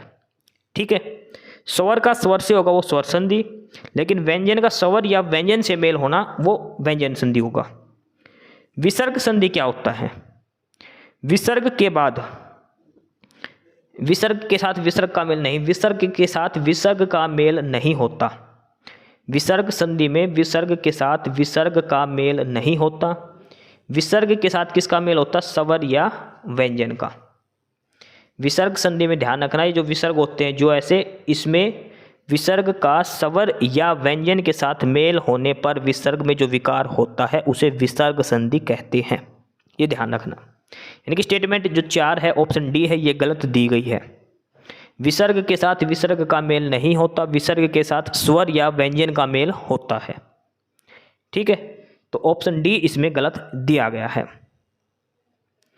प्रश्न नंबर 57 है, धीरे धीरे का समास कौन सा है? धीरे धीरे, देखो वैसे तो हम जिसमें ये डंडा लगता है उसमें हम कहते हैं कि द्वंद्व समास है। ठीक है, लेकिन द्वंद्व समास में दोनों पद अलग अलग होते हैं। द्वंद्व समास में क्या होते हैं? 2 पद दोनों अलग अलग होते हैं, ये ध्यान रखना है। तो ये कौन सा समास है? ये द्वंद्व समास नहीं आएगा, ऐसी गलती मत कर देना। इसमें द्वंद्व समास नहीं आएगा, इसमें गलती मत कर देना। तो क्या आएगा? इसमें आएगा अव्ययीभावी समास, जिसमें प्रथम पद प्रधान हो और अव्यय हो, तो वो होता है अव्ययीभावी समास, जैसे प्रत्येक। ठीक है, और जिसमें दोनों पद प्रधान वो होता है द्वंद्व समास। ठीक है, और द्विगु समास क्या होता है? जो संख्या आती है जिसके अंदर संख्या आए, जैसे 1 तारा 2 गुणा 3 गुणा, जिसमें संख्या आए वो होता है द्विगु समास। जिसके अंदर ये हाइफन आए वो द्वंद्व समास होता है, लेकिन उसमें दोनों पद अलग अलग होते हैं। तो इसमें आएगा अव्ययीभावी समास धीरे धीरे के अंदर। प्रश्न नंबर 58 दिया है कि निम्नलिखित में कौन सा वाक्य सरल वाक्य नहीं है?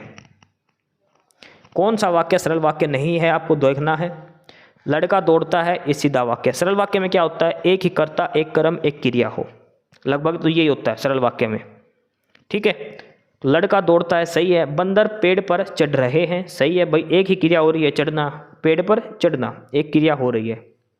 मैंने लड़के को बुलाया, इसमें भी एक ही क्रिया हो रही है, तीनों सरल वाक्य हैं।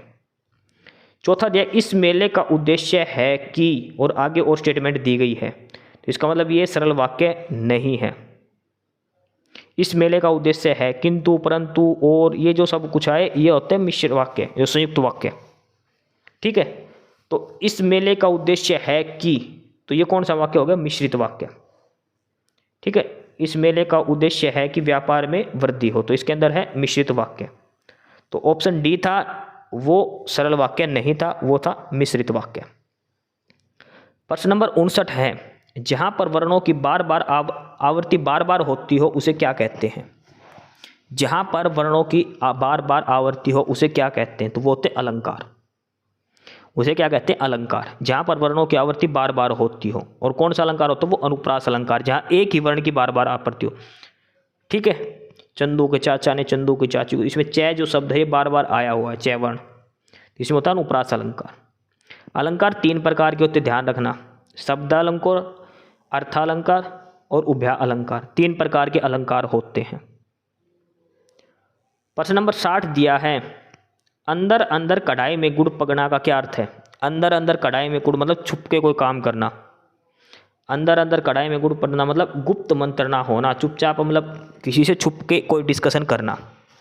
ये कहावत है, हरियाणवी कहावत है। अंदर अंदर कढ़ाई में गुड़ पकने का मतलब है गुप्त मंत्रणा करना, बिना किसी को बताए चुपचाप गुपचुप तरीके से बात करना। प्रश्न नंबर 61 है, स्वर संधि के कितने प्रकार हैं? स्वर ध्वनि, स्वर कितने प्रकार के होते हैं, ये इसने पूछा है। स्वर कितने प्रकार के होते हैं? स्वर होते हैं 3 प्रकार के, ह्रस्व स्वर, दीर्घ स्वर और प्लुत स्वर। स्वर कितने प्रकार के होते हैं? 3 प्रकार के, ह्रस्व स्वर, दीर्घ स्वर और प्लुत स्वर। ऑप्शन डी इसका उत्तर हो जाएगा। अगला प्रश्न नंबर 62, और इसमें आपको बताना है कि कौन सा शब्द शुद्ध है। 4 शब्द दिए हैं, इसे बताना कौन सा शब्द शुद्ध है। अधिशासी शब्द ये दिया गया है, कौन सा शब्द शुद्ध है? तो ये है ऑप्शन ए वाला, अधिशासी। अधिशासी का मतलब क्या होता है? जो शासन करने वाला। ठीक है, एग्जीक्यूटिव इसको इंग्लिश में बोला जाता है। आपने पढ़ा होगा एग्जीक्यूटिव डायरेक्टर किसी भी कंपनी का, तो वो होता है अधिशासी। ठीक है, ऑप्शन ए इसका आंसर हो जाएगा। प्रश्न नंबर 63 है, संज्ञा के कुल कितने भेद होते हैं? संज्ञा के कितने भेद होते हैं? तो संज्ञा के हमने 3 भेद पढ़े थे, लेकिन संज्ञा के अगर मेन मुख्य रूप से पूछे तो संज्ञा के मुख्य रूप से 5 भेद होते हैं। संज्ञा के व्यक्तिवाचक, जातिवाचक, भाववाचक, द्रव्यवाचक और समूहवाचक।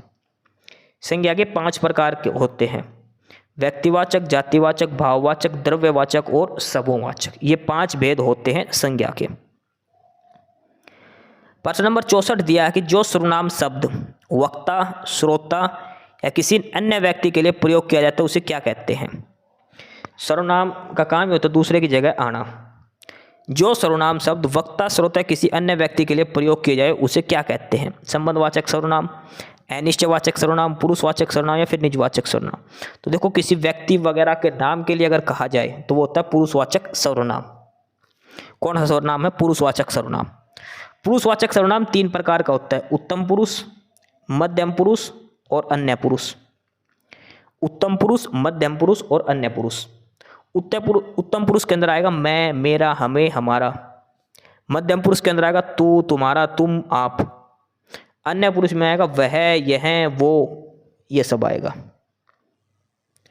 प्रश्न नंबर 65 दिया है कि इनमें से कौन सा युग्म विशेषण नहीं है, यानी कौन सा एक ऐसा जोड़ा है जो विशेषण नहीं है, जिसके अंदर विशेषण की भावना नहीं है।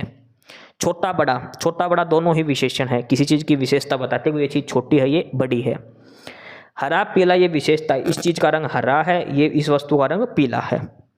2 3 ये भी विशेषता बताता है, इसमें 2 डब्बे हैं, इसमें 3 डब्बे हैं, ठीक है।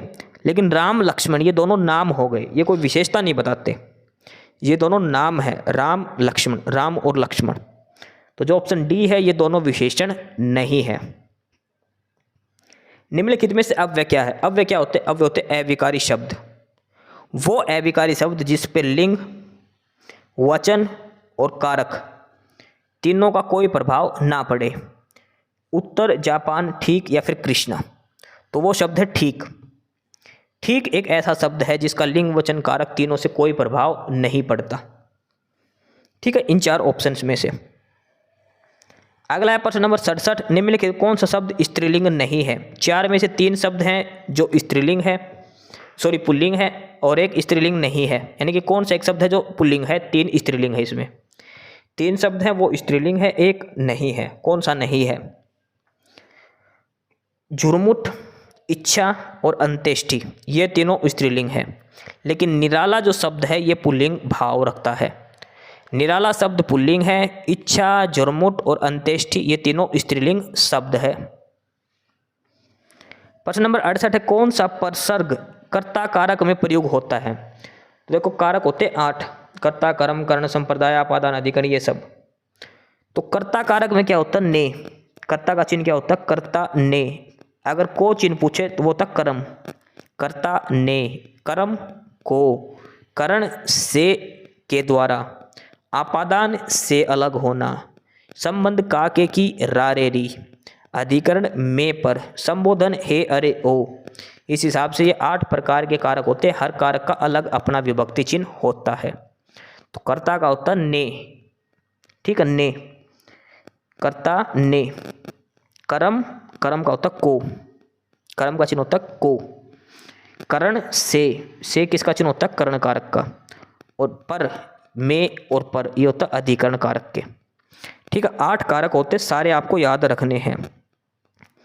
प्रश्न नंबर 69, अकार्य शब्द का तद्भव रूप क्या होगा?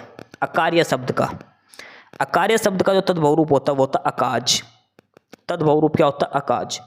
और अकाज का अगर तत्सम रूप पूछे तो वो होता अकार्य, ठीक है, अकार्य, अकाज। प्रश्न नंबर 70 है, हिंदी का आखिरी प्रश्न है कि अध्यक्ष में कौन सा उपसर्ग है? उपसर्ग क्या होता है? जो आगे लगते हैं, शब्द के आगे जो लगते हैं वो उपसर्ग होते हैं। अध्यक्ष में कौन सा उपसर्ग है? तो अध्यक्ष में है अधि। अधि जो उपसर्ग है वो अध्याय में लगा हुआ है। अध्यक्ष, अधिमूल्य, अधिराज, अधिग्रहण, इन सब में अधि उपसर्ग लगा हुआ है। तो अध्यक्ष में कौन सा उपसर्ग है? अधि। 70 सवाल हो चुके, 70 प्रश्न हो चुके, English, Hindi, GK, Haryana GK और कंप्यूटर, ये सारा पूरा। अब 2 टॉपिक बचते हैं, 15 सवाल आएंगे गणित के, 15 आएंगे रीजनिंग के। सवाल नंबर 71 से हम शुरू करते हैं और यहाँ से हमारा शुरू होता है मैथमेटिक्स, गणित का काम यहाँ से हमारा। प्रश्न नंबर 71 दिया है कि एक मेंढक 80 मीटर गहरे कुएं के तल पर था। इसने छलांग लगाकर बाहर आने का प्रयास किया प्रत्येक कूद में वह 1.15 मीटर की दूरी तय करता, किंतु 0.75 मीटर नीचे फिसल जाता।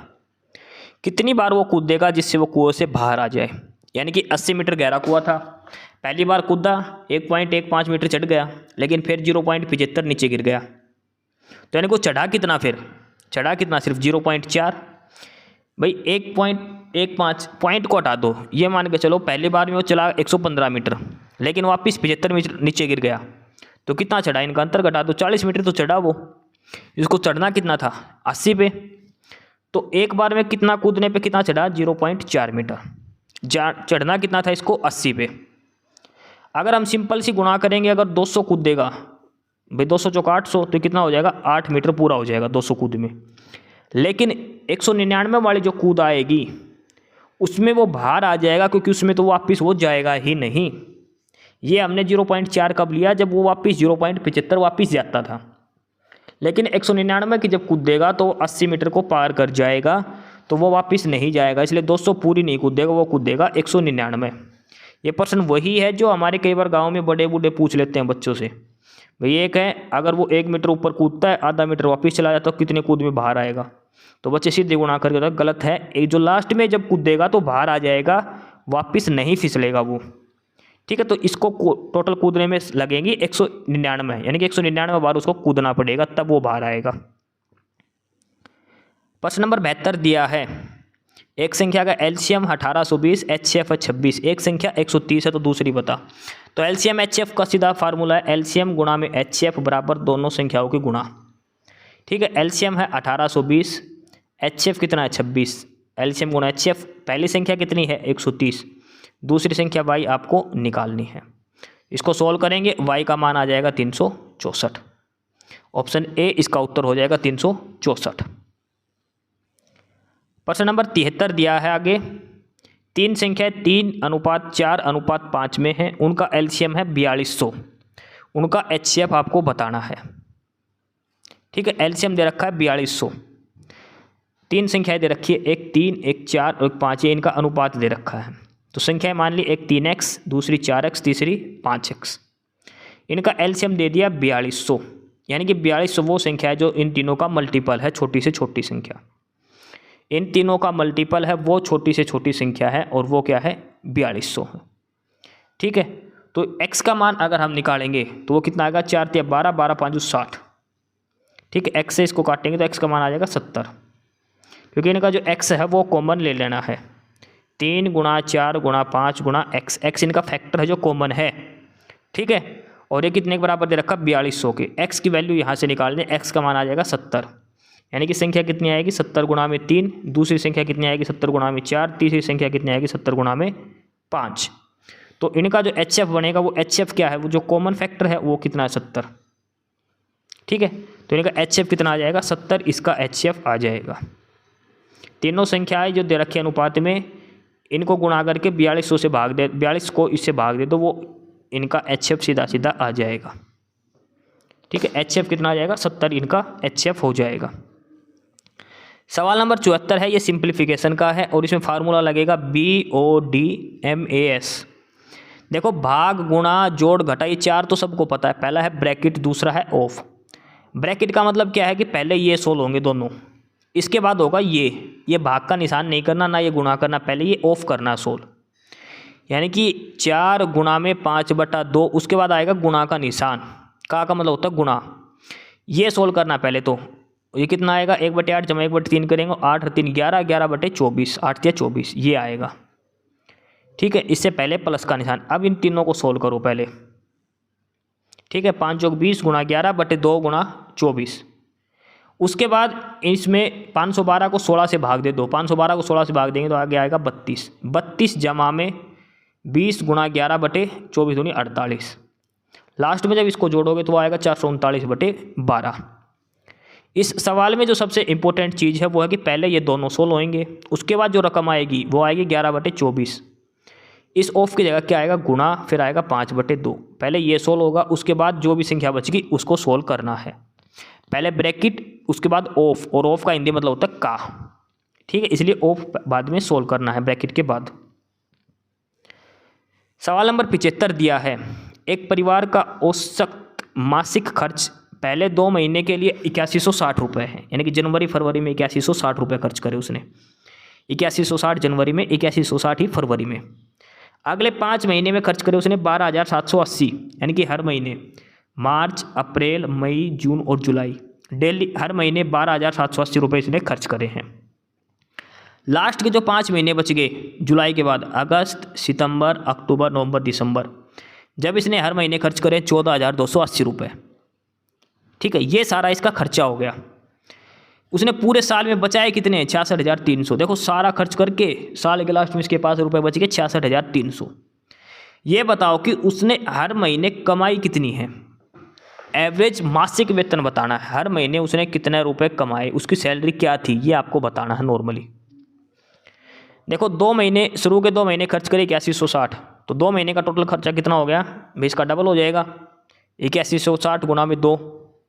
ठीक है, 12,780 रुपये हर महीने खर्च करे, कितने महीने के लिए, 5 महीने के लिए, तो 1280 गुना 7, इसको भी 5 से गुना करनी है। 14,280 ये भी खर्च करे, कितने महीने, 5 महीने, हर महीने के 14,280, इसको भी 5 से गुना। तीनों को आपस में इनको जोड़ देना, फिर 8160 को 2 से गुना करनी है, सपोज आ गया x। 12,780 को 5 से गुना करनी है, वो आ गया y। 14,280 को भी 5 से गुना करनी है, वो आ गया z। इन तीनों को जोड़ के और टोटल कितने महीने हो गए, 12, तो 12 से भाग दे दो। इन तीनों को जोड़ के 12 से भाग देना है। ठीक है, तो वो क्या आ जाएगा, हर महीने का औसत खर्च आ जाएगा नया। हर महीने औसत कितना खर्च करते हैं, तो हर महीने औसत खर्च अगर हम इसको 12 से भाग देंगे तो हर महीने का औसत खर्च आ जाएगा 12,635 रुपये। हर महीने इतना खर्च कर रहा है 12,635। 12 महीने में बचाए कितने थे उसने, 66,300, तो एक महीने में कितना बचाएगा, इसको भी 12 से भाग दे दो। 66,300 इसने बचाए थे पूरे साल में, इसको 12 से भाग दे दो, तो यानी कि एक महीने की बचत आएगी, और वो कितनी है, 5525 रुपये आएगी। ठीक है, 12,635 खर्च कर रहा है हर महीने, बचा रहा है 5525। टोटल इनकम कितनी हो जाएगी, दोनों को जोड़ दो। टोटल इनकम क्या होगी, इन दोनों को जोड़ दो, और वो आ जाएगी 18,160 रुपये। 18,160। पहले तो ये जो एवरेज दे रखी है इनको गुणा करके सारी इनकम जोड़ के 12 से भाग दे दो, पर मंथ का इसका खर्चा आ जाएगा, नया औसत हो जाएगा हर महीने कितने खर्च करता है एवरेज। टोटल साल में बचाए इतने, इसको 12 से भाग दे दो, ये आ जाएगी कि हर महीने कितने बचाता है, क्योंकि इसने उत्तर लास्ट में मासिक पूछा है, हर महीने की आय। तो हर महीने का खर्च प्लस हर महीने की बचत जोड़ दो, वो महीने की आय आ जाएगी, इनकम आ जाएगी। तो यानी कि इसकी सैलरी है महीने की 18,160 रुपया। सवाल नंबर 76 है कि 4 संख्याओं का अनुपात है 3:1:7:5, इनका जोड़ है 336, तो पहली और चौथी संख्या का जोड़ बताओ। तो पहले इन चारों को जोड़ दो, कितना बनेगा, 7 और 5 12, 12 और 4 16। 16 x की वैल्यू कितनी दे दी, 336, तो x अकेले की वैल्यू कितनी आ जाएगी, 336/16, ये x की वैल्यू आ गई। हमने बताने की इसकी पहली और चौथी संख्या, पहली और चौथी का जोड़ कितना, 8, 5 और 3 8, इसको 8 से गुणा कर दो, 8 दूनी 16, 336/2, 336/2 का मतलब होता है 168। ठीक है भाई, इन चारों को जोड़ दो, ये कितना बनेगा, 16, 16 की वैल्यू कितनी दे दी, 336, एक की वैल्यू निकाल लो पहले। ठीक है, उसके बाद एक की वैल्यू निकालेंगे तो 16 दूनी 32, 16 एकम 16। इसके बाद हमने निकालने कितनी है, पहली और चौथी, पहली और चौथी का जोड़ कितना हो गया, 8, इसको 8 से गुणा कर दो, 21 गुणा 8 168। ठीक है, ये 168 इसका उत्तर हो जाएगा। सवाल नंबर 77 दिया है कि एक परीक्षा में एक छात्र को पास होने के लिए अधिकतम अंकों का 35% प्राप्त करना है, यानी कि 100 में से 35 नंबर उसको लेने हैं। ये नॉर्मल दिया है। एक छात्र ने 70 नंबर लिए और 70 नंबर से फेल भी हो गया। 70 नंबर आ गए, 70 से फेल हो गए, तो पास होने के लिए कितने नंबर लेने थे उसको, कम से कम 140 नंबर लेने थे। ये बात कही है इसने पेपर में। भाई मान के चलो कितने भी नंबर से पास होना, 70 नंबर तो उसने ले लिए, लेकिन फेल कितने से हो गया, 70 से फेल भी हो गया, तो पास होने के लिए कम से कम उसको 140 चाहिए थे। 70 तो उसने आ गए, 70 और चाहिए थे, लेकिन कितने प्रतिशत बनी है ये, 35% चाहिए थे, यानी 140 उस पेपर का 35% है। समझ गए, पास होने के लिए 35% चाहिए थे, और 35% का मतलब है 140 नंबर। पेपर कितने नंबर का होगा, 35% की वैल्यू है 140, तो 1% की वैल्यू कितनी आ जाएगी, बटे में 35 करेंगे तो 4, 100% की वैल्यू निकालेंगे तो 400। ठीक है, पेपर में पास होने के लिए चाहिए 35% नंबर। एक बालक के नंबर आएंगे 70 नंबर से फेल भी हो गया फिर उसके बाद, तो यानी कि उसको कम से कम 140 नंबर लेने थे, और वो कितने बराबर है 35% के। 100% की वैल्यू निकालनी है, वो आ जाएगी 400। सवाल नंबर 78 दिया है कि एक कस्बे की आबादी एक दशक में 1,85,000 से बढ़कर 2,77,500 हो गई। यानी कि 10 साल में एक शहर की जनसंख्या 185 से लेकर 2,77,500 होगी। तो हर साल उसकी जनसंख्या औसत कितनी बढ़ी है, ये आपको औसत उसका बताना है। ठीक है, ये उसकी आपको औसत बतानी है कि अब उसकी औसत जनसंख्या कितनी हो चुकी है। जनसंख्या पहले कितनी थी 1,85,000, अब नई कितनी हो गई 2,77,500। बड़ी कितनी है जनसंख्या वो आपको पहले देखनी है। ठीक है, 0, 0, 5 और ये 6 में से 5 गया तो 1, 17 में से 8 गया तो 9, यानी कि 91,500 जो है वो शहर की जनसंख्या बढ़ चुकी है। 92,500 ये इस शहर की जनसंख्या बढ़ चुकी है। ठीक है, शहर की जनसंख्या बढ़ चुकी है ये। अब आगे इसमें क्या करना है वो देखो आप। 92,500 है वो इसकी कितनी आएगी, हाँ 92,500 जनसंख्या बढ़ गई, और कितने साल में बढ़ी है 10 साल में। तो हर साल कितनी जनसंख्या बढ़ी होगी उसकी 9250। भाई 92,500 बढ़ी 10 साल में, तो एक साल में भाग करें 10 से भाग दे दो, तो हर साल कितनी जनसंख्या बढ़ी है 9250 बढ़ गई। उसने कहा कि एवरेज प्रतिशत बताना है कितना बढ़ा है। 9250 बढ़ी है एवरेज। देखो पहले तो टोटल जनसंख्या निकालें कितनी बढ़ गई 10 साल में, दशक का मतलब होता है 10 साल। तो 2,77,500 में से 1,85,000 घटाएंगे तो हमारा आएगा 92,500। ये 10 साल में जनसंख्या बढ़ी है। उसने पूछे पर ईयर, हर साल की पूछी है, तो पर ईयर का मतलब 10 साल से भाग दे देंगे, तो एक साल में कितनी जनसंख्या बढ़ी है उसकी 9250। इसने प्रतिशत में पूछा है, तो 9250 बढ़ी है हर साल, और जनसंख्या कितनी थी पहले 1,85,000 पे। 1,85,000 पे 9250 बढ़े गुणा में 100, इसको ये सारा काटेंगे तो ये आ जाएगा 5%। 5% ऑप्शन डी उत्तर आ जाएगा। हर साल औसत जो जनसंख्या वृद्धि हुई वो 5% के हिसाब से बढ़ी है वो। सवाल नंबर 79 है, एक वस्तु का क्रय मूल्य है 480 रुपये, दूसरी वस्तु का विक्रय मूल्य है 480 रुपये। पहली वस्तु पर 20% लाभ हुआ और दूसरी वस्तु पर 20% हानि, तो लास्ट में हानि होगा या लाभ होगा? अगर हानि होगी तो कितने की होगी? कोई वस्तु 480 रुपये की थी अपनी, उसको 20% लाभ पर बेच दिया, तो 20% लाभ का मतलब कितना हो जाएगा 120% इसका। 480 का 120 बटे में 100, यानी कि 480 का 6/5। तो ये वस्तु कितने में बेची इसने 576 रुपये में। कितना आ जाएगा ये 576 में। उसने वस्तु बेची कितनी 576 में। हमारी स्क्रीन को छोटा करके यहाँ लिख देते हैं। तो पहली वस्तु उसने कितने में बेची 576 रुपये में। 480 रुपये की वस्तु 576 में उसने बेच दी है। दूसरी वस्तु उसने बेची थी 480 में, लेकिन उस पर हानि थी 20% की।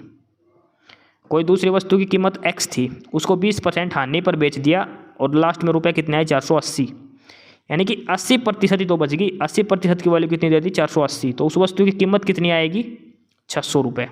8 × 48 करेंगे, 100 से करेंगे 600 रुपये। कहने का मतलब इसने 600 रुपये वाली चीज़ कितने में बेची थी 480 में, और 480 वाली चीज़ कितने में बेची थी 576 में। तो हानि कितनी हुई है 600 की चीज़ और 576 में बेची थी, तो हानि कितने की हुई है भैया लगाओ। 480 की चीज़ बेची थी 576 में, तो इस पर लाभ कितना हुआ पहले इसका लाभ निकाल लो। तो ये कितने का हुआ था 96 रुपये का लाभ। दूसरा क्या करा इसने 600 रुपये की चीज़ 480 पे बेच दी, हानि पे बेची थी, उस पर हानि हुई 120 रुपये की। हानि 120 की, लाभ 96 का, टोटल हानि होएगी। और हानि कितनी होएगी 120 में से 40 घटा दे कितने की होगी 24 रुपये की। 24 रुपये की इसको टोटल हानि हुई है। ठीक है, उसने अब रुपये में ही पूछा है, ऑप्शन सी जो है 24 रुपये, ये इसको टोटल लॉस हुआ है। सवाल नंबर 80 है, 16% वार्षिक ब्याज की दर से 15,625 रुपये की राशि 2 सही 3/4 साल के लिए चक्रवृद्धि होती है, तो चक्रवृद्धि ब्याज बताए। 2 सही 3/4 साल का चक्रवृद्धि ब्याज बताना है 15,625 रुपये का। तो आप ये ट्री जो बनाते हैं उसके हिसाब से भी कर सकते हैं। 15,625 पहले एक साल का 16% निकलेगा, ठीक है, निकल गया जो भी आ गया मान लो। फिर दूसरी साल फिर आपको निकालना है इसका दूसरी साल के लिए फिर यही आएगा और फिर इसका भी निकलेगा, ठीक है। उसके बाद 3/4 हिस्सा करना है, इसका फिर से निकलेगा। लेकिन अब जो दर है इसका 3/4 हिस्सा करके निकलना है। 3/4 का मतलब 16 का 3/4 हिस्सा करेंगे हम, तो 4 या 12। अब दर यहाँ पे आएगी 12%। शुरू में 16 लेनी है, अब लेनी है 12% के हिसाब से। तो ये जो आएगा, उसके बाद नीचे आएगा इसके भी नीचे आएगा, इसके भी नीचे। तीसरी बार में दर लेनी है आपको 12%। 3 साल का ब्याज निकालना, 2 साल लेनी है 16%, तीसरी साल लेनी है 12%। उसके बाद आपको चक्रवर्ती ब्याज सीधा निकालना है, जो आएगा 7,923 रुपये। 7,923 रुपये टोटल आ जाएगा। सवाल नंबर 81 दिया है और इसमें एलिगेशन लगेगा। एक कंटेनर में 20% दूध है और 80% पानी है। दूसरे में है 80% दूध और 20% पानी। दोनों को मिलाएंगे तो लास्ट में दूध कितना बनेगा, ये इसमें पूछा है, ठीक है। पहले में दूध कितना है 20%, दूसरे में दूध कितना है 80%। इन दोनों को समान मात्रा में मिलाया गया है, तो ठीक है, इन दोनों को एक साथ समान मात्रा में मिलाया गया है। समान मात्रा का मतलब क्या, लास्ट में जो इनका अनुपात आएगा वो बराबर आएगा, 1:1 आएगा, ठीक है। 20, 80 और यहाँ पे x आएगा, तो 1:1 बचना चाहिए। यानी कि 20 में से किस में से 20 घटाए कि बराबर आए, जो 50 में से घटाने पर आता है तो वो आएगा 50। यानी कि पहले था कितना दूध, देखो पहले वाले में था 20% दूध, दूसरे में था 80% दूध। x आ गया, लास्ट में अनुपात बनेगा 1:1, समान मात्रा में लिया है। तो ये बीच में क्या आएगा, यानी कि कोई ऐसी संख्या जिसमें से अगर हम 20 घटाएं और वो ही संख्या 80 में से घटाने पर आएगी, यानी कि 80 माइनस x जो है वो क्या हो जाएगा, x माइनस 20 के बराबर। एलिगेशन में ये तो घटाते हैं, बड़ी में से छोटी, छोटी में से बड़ी, तो जो संख्या आएगी वो 20 और 80 के बीच में ही होगी। तो 80 माइनस x बराबर x माइनस 20, और ये हम करेंगे तो कितना आ जाएगा, 2x बराबर 60। x की वैल्यू कितनी आ जाएगी, सॉरी 2x बराबर 100, x की वैल्यू आ जाएगी 50। तो यानी कि जो बीच में जो अंतिम मिश्रण में जो दूध का अनुसंधान होगा वो होगा 50%, ठीक है। दोनों मिक्सर को मिलाने पर जो दूध बनेगा वो कितना बनेगा, 50%। ऑप्शन सी उत्तर हो जाएगा। बाकी आपका कोई दूसरा तरीका तो आप उससे भी सोल्व कर लो, कोई दिक्कत नहीं है। सवाल नंबर 82 दिया है। एक आदमी है M, एक काम को L के द्वारा लिए गए समय से 14 दिन कम में पूरा करता है। मान ले L लेता है 1 दिन, L लेता है अगर मान लो 15 दिन, तो M उसको 1 दिन में ही कर देगा, यानी कि उसे 14 दिन कम लेगा। M और L दोनों मिलकर उस काम को 24 दिन में पूरा करता है, तो M अकेला उस काम को कितने दिन में पूरा करेगा, ये इसमें पूछा गया है। M और L किसी काम को मिलकर कितने दिन में करते पूरा, 24 दिन में। लेकिन M जो है वो L से 14 दिन कम काम लेता है। सपोज करो L ने कोई काम पूरा किया x दिन में, तो M कितने दिन में करेगा, x माइनस 14 दिन में, ठीक है। टोटल काम करने का टाइम कितना लेते हैं, 24। तो हम कैसे निकालते हैं, दोनों के काम 1/x जमा 1/x माइनस 14 किसके बराबर दे रखा है, 1/24 के। यहाँ से x का मान निकाल देना, ठीक है। x का मान जो आएगा वो आएगा L का, इसने पूछा M का, तो x में से 14 घटा दो, वो M का आ जाएगा, ठीक है। तो x की वैल्यू आ जाएगी यहाँ से 56, जो आएगा L का। L टोटल काम करने के दिन देता है 56, तो M कितना लेगा, 56 में से 14 घटा दो 42, ठीक है। भाई हम नॉर्मल निकालते हैं ना, 1/, पहले का काम जमा 1/, दूसरे का काम बराबर है टोटल दोनों का काम कितने दिन लेते हैं। तो एक ने तो दिन लिए x, दूसरा क्या लेता है उससे 14 दिन कम, तो दूसरा क्या हो जाएगा x माइनस 14 बराबर दोनों मिलकर कितना लेते हैं 24 दिन, तो 1/24। यहाँ से x का मान निकालना है। सवाल नंबर 83 दिया है आगे। मोहन 187 किलोमीटर की दूरी को s किलोमीटर प्रति घंटा की तय करता है। यदि मोहन अपनी गति को 6 किलोमीटर प्रति घंटा बढ़ा दे तो 6 घंटे कम लेता है, तो s का मान बताओ, s का मान बताना है। देखो पहले मान के चलो 187 किलोमीटर की दूरी है, अगर वो 6 किलोमीटर प्रति घंटे की रफ्तार बढ़ा देता है तो 6 घंटे कम लेता है, यानी कि उसने कितने किलोमीटर तय करी है, 36 किलोमीटर फालतू तय करी है। समझे कि नहीं समझे, 6 किलोमीटर प्रति घंटा रफ्तार बढ़ा रहा है, 6 घंटे का समय बचा लिया, तो उसने 36 किलोमीटर का फर्क पड़ गया उसको। अगर नॉर्मल स्पीड से चलता तो 36 किलोमीटर और वो होती। मान के चलो मैं चल रहा हूँ 100 की स्पीड से, ठीक है, 100 की स्पीड से कर रहा हूँ, मेरे को 200 किलोमीटर जाना है, तो मुझे कितना टाइम लगेगा, 2 घंटे। लेकिन अगर मैं मेरी स्पीड को फालतू कर लेता, 100 और बढ़ा देता इसमें, अगर मैं 200 की स्पीड से जाता तो मैं 1 घंटा लगाता। कितना घंटे बचा लिए मैंने? 1 घंटा बचा दिया। 1 घंटे का मतलब है कि मैंने 100 किलोमीटर कम चलना पड़ा। क्यों? क्योंकि मेरी स्पीड बढ़ गई थी, इस वजह से 100 का हिसाब से टाइम बच गया मेरा। ठीक है, तो अब वो 6 किलोमीटर प्रति घंटा से अगर आपकी स्पीड बढ़ा रहा है तो कितना टाइम बचा रहा है? वो 6 घंटे बचा रहा है वो।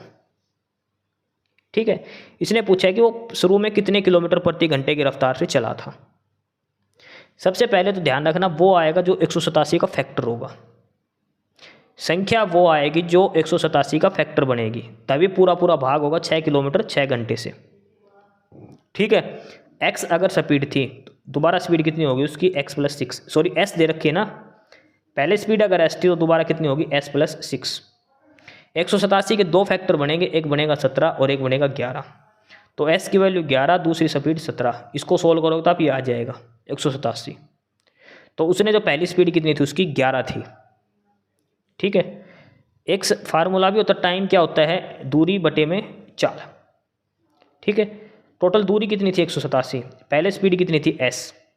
अब दूरी कितनी थी? 187 है, चाल कितनी हो गई? s + 6। टोटल इसमें कितने घंटे का फर्क आ गया? 6। यहाँ से s का मान निकाल लो, s की वैल्यू आ जाएगी 11 किलोमीटर प्रति घंटा। कैसे भी निकाल सकते हो आप।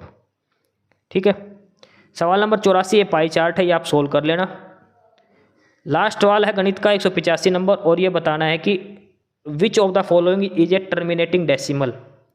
टर्मिनेटिंग डेसिमल का मतलब अगर हम इससे भाग देंगे तो लास्ट में ख़त्म हो जाने चाहिए, 0 पॉइंट कुछ भी आए ख़त्म। जैसे ऐसे नहीं आना चाहिए 0.333, जैसे 1/3 करेंगे तो 0.3333, वो टर्मिनेटिंग नहीं होती। टर्मिनेटिंग वो होती है जो ख़त्म हो जाए, जबकि 4 5 6 अक्षरों पर भाग देने पर। तो 1/32 ही ऐसी संख्या है जो ख़त्म हो जाएगी। 1/96 अगर करेंगे तो आएगा 0.01041, उसके बाद आएगा 6 6 6 6 6 6। ऐसे 1/48 करेंगे तो 0.0208, फिर आएगा 3 3 3 3 3।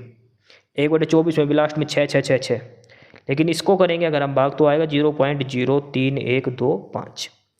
तो टर्मिनेटिंग डेसिमल है 1/32। 85 सवाल हो गए, गणित पूरा, जीके पूरा, हिंदी इंग्लिश पूरी, कंप्यूटर पूरी, हरियाणा जीके पूरी।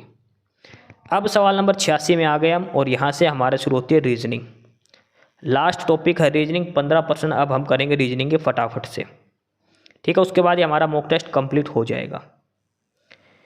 86 नंबर सवाल है, ये है कथन निष्कर्ष का। ये कथन दिया है और उसके बाद ये नीचे 2 निष्कर्ष दिए हैं। पहला दिया है कि कुछ ग्रह गरिकाएँ हैं, ये ग्रह, ये गरिकाएँ। कुछ गरिकाएँ आकाशगंगा है, ये गरिकाएँ आकाशगंगा हो गई। कुछ आकाशगंगा तारे हैं, ये तारे हो गए। कुछ तारे धूमकेतु, ये धूमकेतु। मतलब एक सीधी लाइन बनेगी आपस में ऐसे ही। इसने पूछा कुछ धूमकेतु आकाशगंगा नहीं है। देखो सारी सकारात्मक पॉजिटिव बात हैं, तो नहीं का तो कोई ऑप्शन ही नहीं आएगा। ठीक है, सभी तारों के ग्रह होने की संभावना है, सभी तारों के ग्रह होने की संभावना है।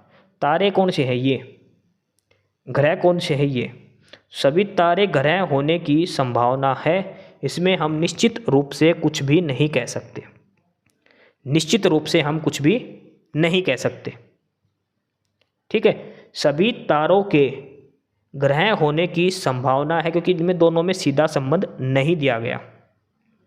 ठीक है, तारों और ग्रह के बीच में सीधा संबंध कुछ भी नहीं दिया गया है, ध्यान रखना। तो ना तो निष्कर्ष 1 आएगा, ना ही निष्कर्ष 2 आएगा। ऑप्शन ए इसका उत्तर हो जाएगा।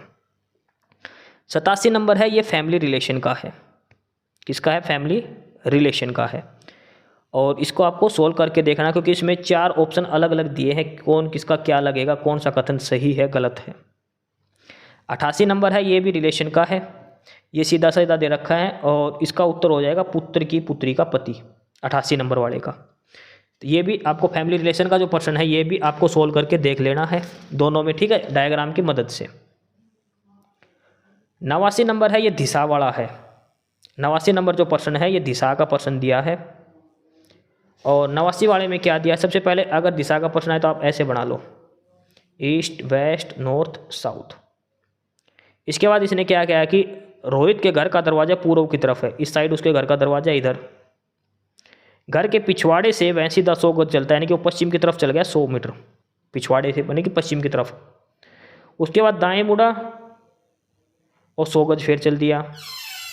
उसके बाद बाएं मुड़ा और 50 गज फिर चल दिया। तो जो चला था वहाँ से किस दिशा में है, डायगनली है वो, ठीक है। तो वो कौन सी दिशा बनेगी, ये बनेगी पश्चिम उत्तर, उत्तर पश्चिम दिशा में, ऑप्शन बी उत्तर होगा। 90 नंबर है, ये भी कथन निष्कर्ष का है, ये कथन है और यहाँ से निष्कर्ष है। कथन है कि सभी तोते रैक हैं, कुछ रैक चारपाई है और सभी चारपाई बंदरगाह है, ऐसे बनेगा ये। कुछ बंदरगाह तोते हैं, कुछ बंदरगाह तोते हैं, बिल्कुल सही है। कुछ चारपाई तोते हैं, चारपाई ये है, तोते ये हैं, डायरेक्ट संबंध नहीं दिया गया, केवल निष्कर्ष एक ही अनुसरण करता है। उसके बाद आगे है प्रश्न नंबर 91। 91 भी कथन निष्कर्ष का है, ये आप खुद से करके देखना। अब इसका डायग्राम अगर बना देते, कथन है कि सभी पृष्ठ लाल है और कुछ पृष्ठ, सभी पृष्ठ लाल है और कुछ पृष्ठ ठोस है, ये अंदर वाले के साथ में आएगा। कुछ ठोस लाल है, बिल्कुल सही बात है, कुछ ठोस लाल है, सभी लाल पृष्ठ, ये गलत है, केवल निष्कर्ष एक अनुसरण करता है। 92 का है, ये 7 मित्र बैठे हैं, इनको आपको बैठा लेना है। प्रश्न नंबर 92 में जो सिटिंग अरेंजमेंट बनेगी वो मैं आपको बता देता हूँ। ये बनेगी SUQPORT।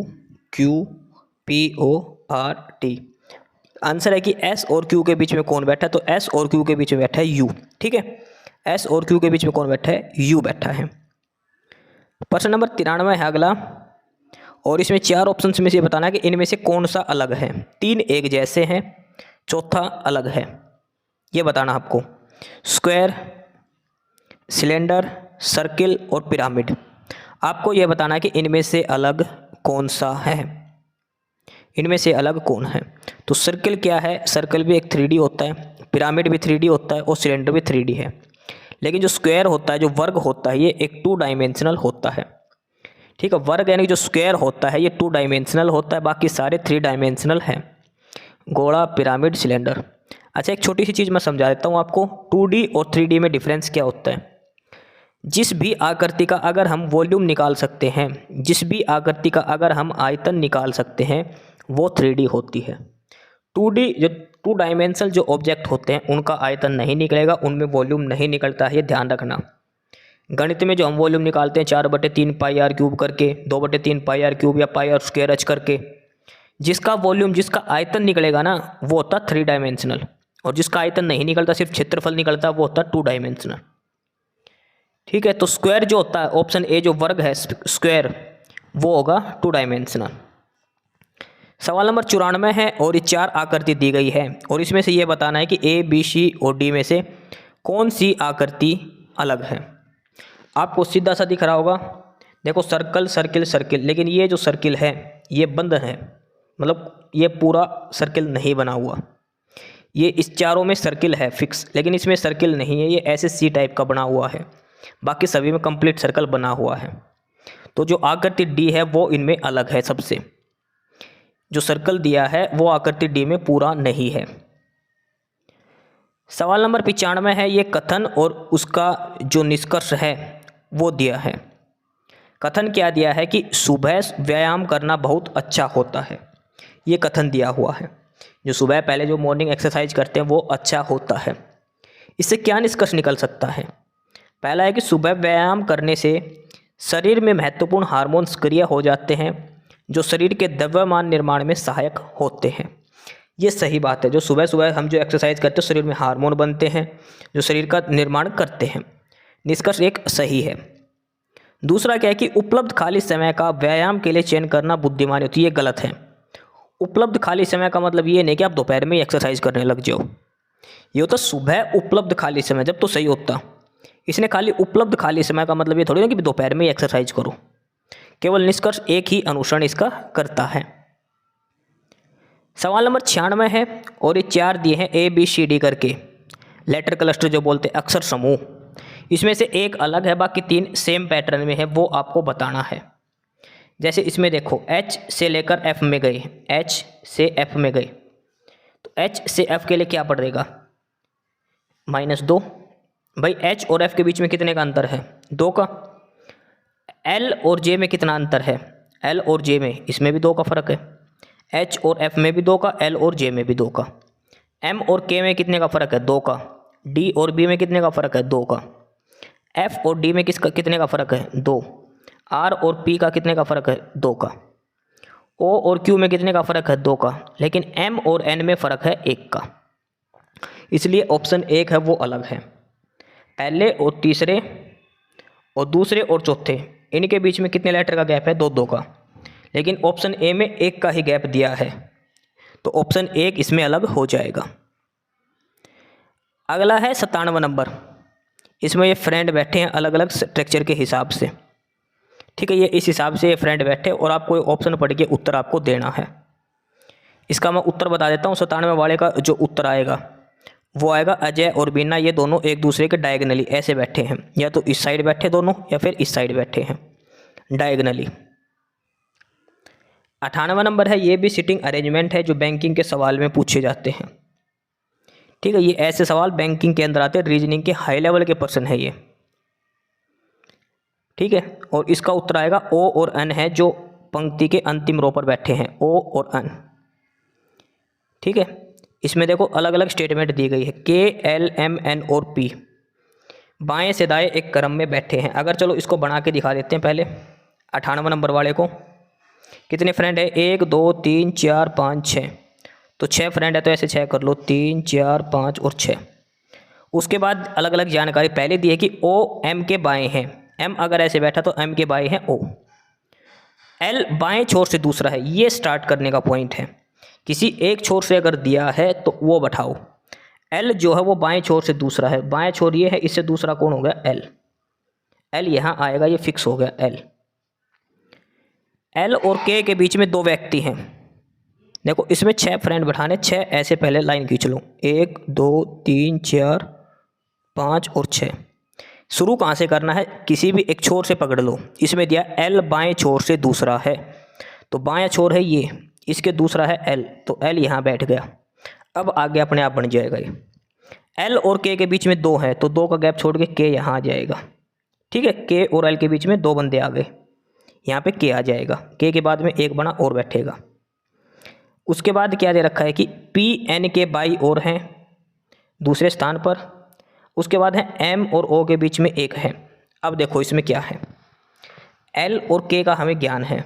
इसके बाद है कि ओ जो है वो एम के बाएं हैं, एम के इस साइड में ओ बैठेगा। पी एन के बाईं तरफ से दूसरे नंबर पर है, यानी कि एन फिर एक छोड़ के फिर पी बैठा है। पी जो है वो एन के बाईं तरफ से दूसरे पर, पी और एन के बीच में एक व्यक्ति बैठा है। इसके बाद में एक चीज़ और है, एम और ओ के बीच में भी एक व्यक्ति बैठा है, एम फिर एक खाली स्थान और ओ इधर, इन दोनों के बीच में।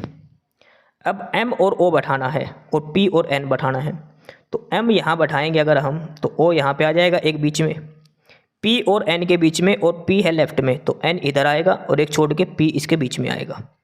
ये ऐसे बैठेंगे, ओ एल एम पी के एन। पंक्ति के अंतिम छोर पर कौन कौन बैठा है? तो पंक्ति के अंतिम छोर पर एक साइड एन बैठा और एक साइड ओ बैठा है। ठीक है, ये इसकी स्ट्रक्चर बनेगी सही। इसको अगर आप दूसरे तरीके से बैठाना चाहो तो भी बैठा सकते हो। दूसरे तरीके से कैसे? ये 6 बंदे हो गए, यहाँ पे एल था, यहाँ पे के था। ठीक है, इसमें है ओ बैठा, नहीं यही बनेगा, ओ इसके बाएं तरफ बैठा है तो वो ही बनेगा, ओ एम के बाएं तरफ बैठा है, पी और इसके इधर एन है, यही स्ट्रक्चर बनेगा। ऑप्शन बी उत्तर हो जाएगा। सवाल नंबर 99 है मिसिंग नंबर सीरीज का। ठीक है, ये है जैसे 15/8 का 161 दिया, 18/9 का 243, तो ये 432 कैसे बनेगा? 15 का स्क्वायर कितना होता है? 225, और 8 का स्क्वायर कितना होता है? 64। अगर इसको हम घटाएंगे तो कितना आएगा? 161। 18 का स्क्वायर कितना होता है? और 9 का स्क्वायर घटा दो। ठीक है, 18 का स्क्वायर माइनस 9 का स्क्वायर, वो कितना आएगा? 243। तो सेम 432 किसके स्क्वायर में से 144 घटाए? x का स्क्वायर माइनस 12 का स्क्वायर, यानी कि 144 बराबर 432। 432 में 144 अगर हम जोड़ेंगे तो बनेगा 576। 576 किसका स्क्वायर बनता है? 24 का। तो यहाँ पे क्या आ जाएगा? 24। ऊपर वाले का स्क्वायर माइनस नीचे वाले का स्क्वायर, ये तीसरी संख्या। इसका स्क्वायर माइनस इसका स्क्वायर, ये तीसरी संख्या ये बनेगी। ठीक है, तो इसका आ जाएगा 24। लास्ट पर्सन है 100 नंबर का, और इसमें भी है मिसिंग नंबर आपको बताना है। ठीक है, 36 28 को 32 बनाना है, 52 40 को 46, और इनका क्या बनेगा। तो 36 और 28 को अगर हम जोड़ते हैं तो कितना बनेगा 64, नीचे वाले का डबल। 52 और 40 को जोड़ते कितना बनेगा 92, और ये कितना नीचे वाले का डबल, 40 दूनी 92। 86 और 2 को जोड़ेंगे तो 88, 21 का डबल होता है 44 को, तो यहाँ पे क्या आएगा 44। ठीक है, 86 और 2, ओह ये गलत कर दिया है, एक सेकेंड, 86 और 2 नहीं है, ये 12 है यहाँ पे। 86 और 12, ये देखो 86 जमा 12, इनको जोड़ेंगे कितना बनेगा 98, तो 98 का यहाँ पे कितना आएगा 49, आधा इसका। इन दोनों को जोड़ के उसका आधा नीचे वाला है। ठीक है, तो इसका उत्तर हो जाएगा 49। तो ये सारे 100% थे आज के इस प्रैक्टिस सेट के। जिक्के करी, कंप्यूटर करा, हरियाणा जिक्के, फिर इंग्लिश, हिंदी, फिर गणित, और लास्ट में रीजनिंग का। सारे के सारे वो प्रश्न सेलेक्ट करे हैं जो पेपर में आने की प्रबल संभावना है। आप ये प्रैक्टिस सेट कंटिन्यू करते रहे, पेपर इसी में से आएगा। ये ही प्रश्न आपको घुमा फिरा के पेपर में देखने को मिलेंगे। GK, reasoning, math, Hindi, English, सारा सिलेबस यही आएगा, पेपर इसी पैटर्न पर आएगा। टॉपिक मत पढ़ो, सिलेबस मत पढ़ो, आप सिलेबस पढ़ चुके आप 10-10 बार, टॉपिक आपने सारे कर लिए। ठीक है, और जो प्रैक्टिस सेट है जो तैयार किया गया है, ये आर्यभट्ट एकेडमी के द्वारा ये तैयार किया गया है, उनके कॉन्टैक्ट डिटेल्स दी गई है। तो ये था आज का हमारा प्रैक्टिस सेट नंबर 14। जो कैंडिडेट नए हैं वो इस प्रैक्टिस सेट 14 तक हमने 13 पहले अपलोड कर चुके, सारे देख लेना। ठीक है, तो यही था आज की क्लास में। एस्पिरेंट्स, यही था आज की इस वीडियो में आपके लिए। ठीक है, और बाकी अगर कुछ नहीं समझ में आया या कुछ पूछना हो या फिर किसी स्पेसिफिक टॉपिक पे पूछना हो, वीडियो बनवानी हो, तो आप कमेंट बॉक्स में कमेंट कर सकते हैं। ठीक है, बाकी आप हमारा चैनल नॉलेज हब को सब्सक्राइब ज़रूर करें, अपने फ्रेंड्स को रिकमेंड करें, और वीडियो को लाइक करें, शेयर करिए, जुड़े रहिए हमारे साथ। मिलते रहेंगे आपके साथ रोज़ रोज़ नए कंटेंट के साथ, नई अपडेट्स के साथ। ठीक है, और चैनल को शेयर ज़रूर करें अपने फ्रेंड्स के साथ। एक बार फिर से जो एस्पिरेंट्स, जो कैंडिडेट्स नए हैं, वो चैनल को सब्सक्राइब ज़रूर करें, अपने चैनल नॉलेज हब। ठीक है, मिलते हैं नई अपडेट्स के साथ, तब तक के लिए बाय।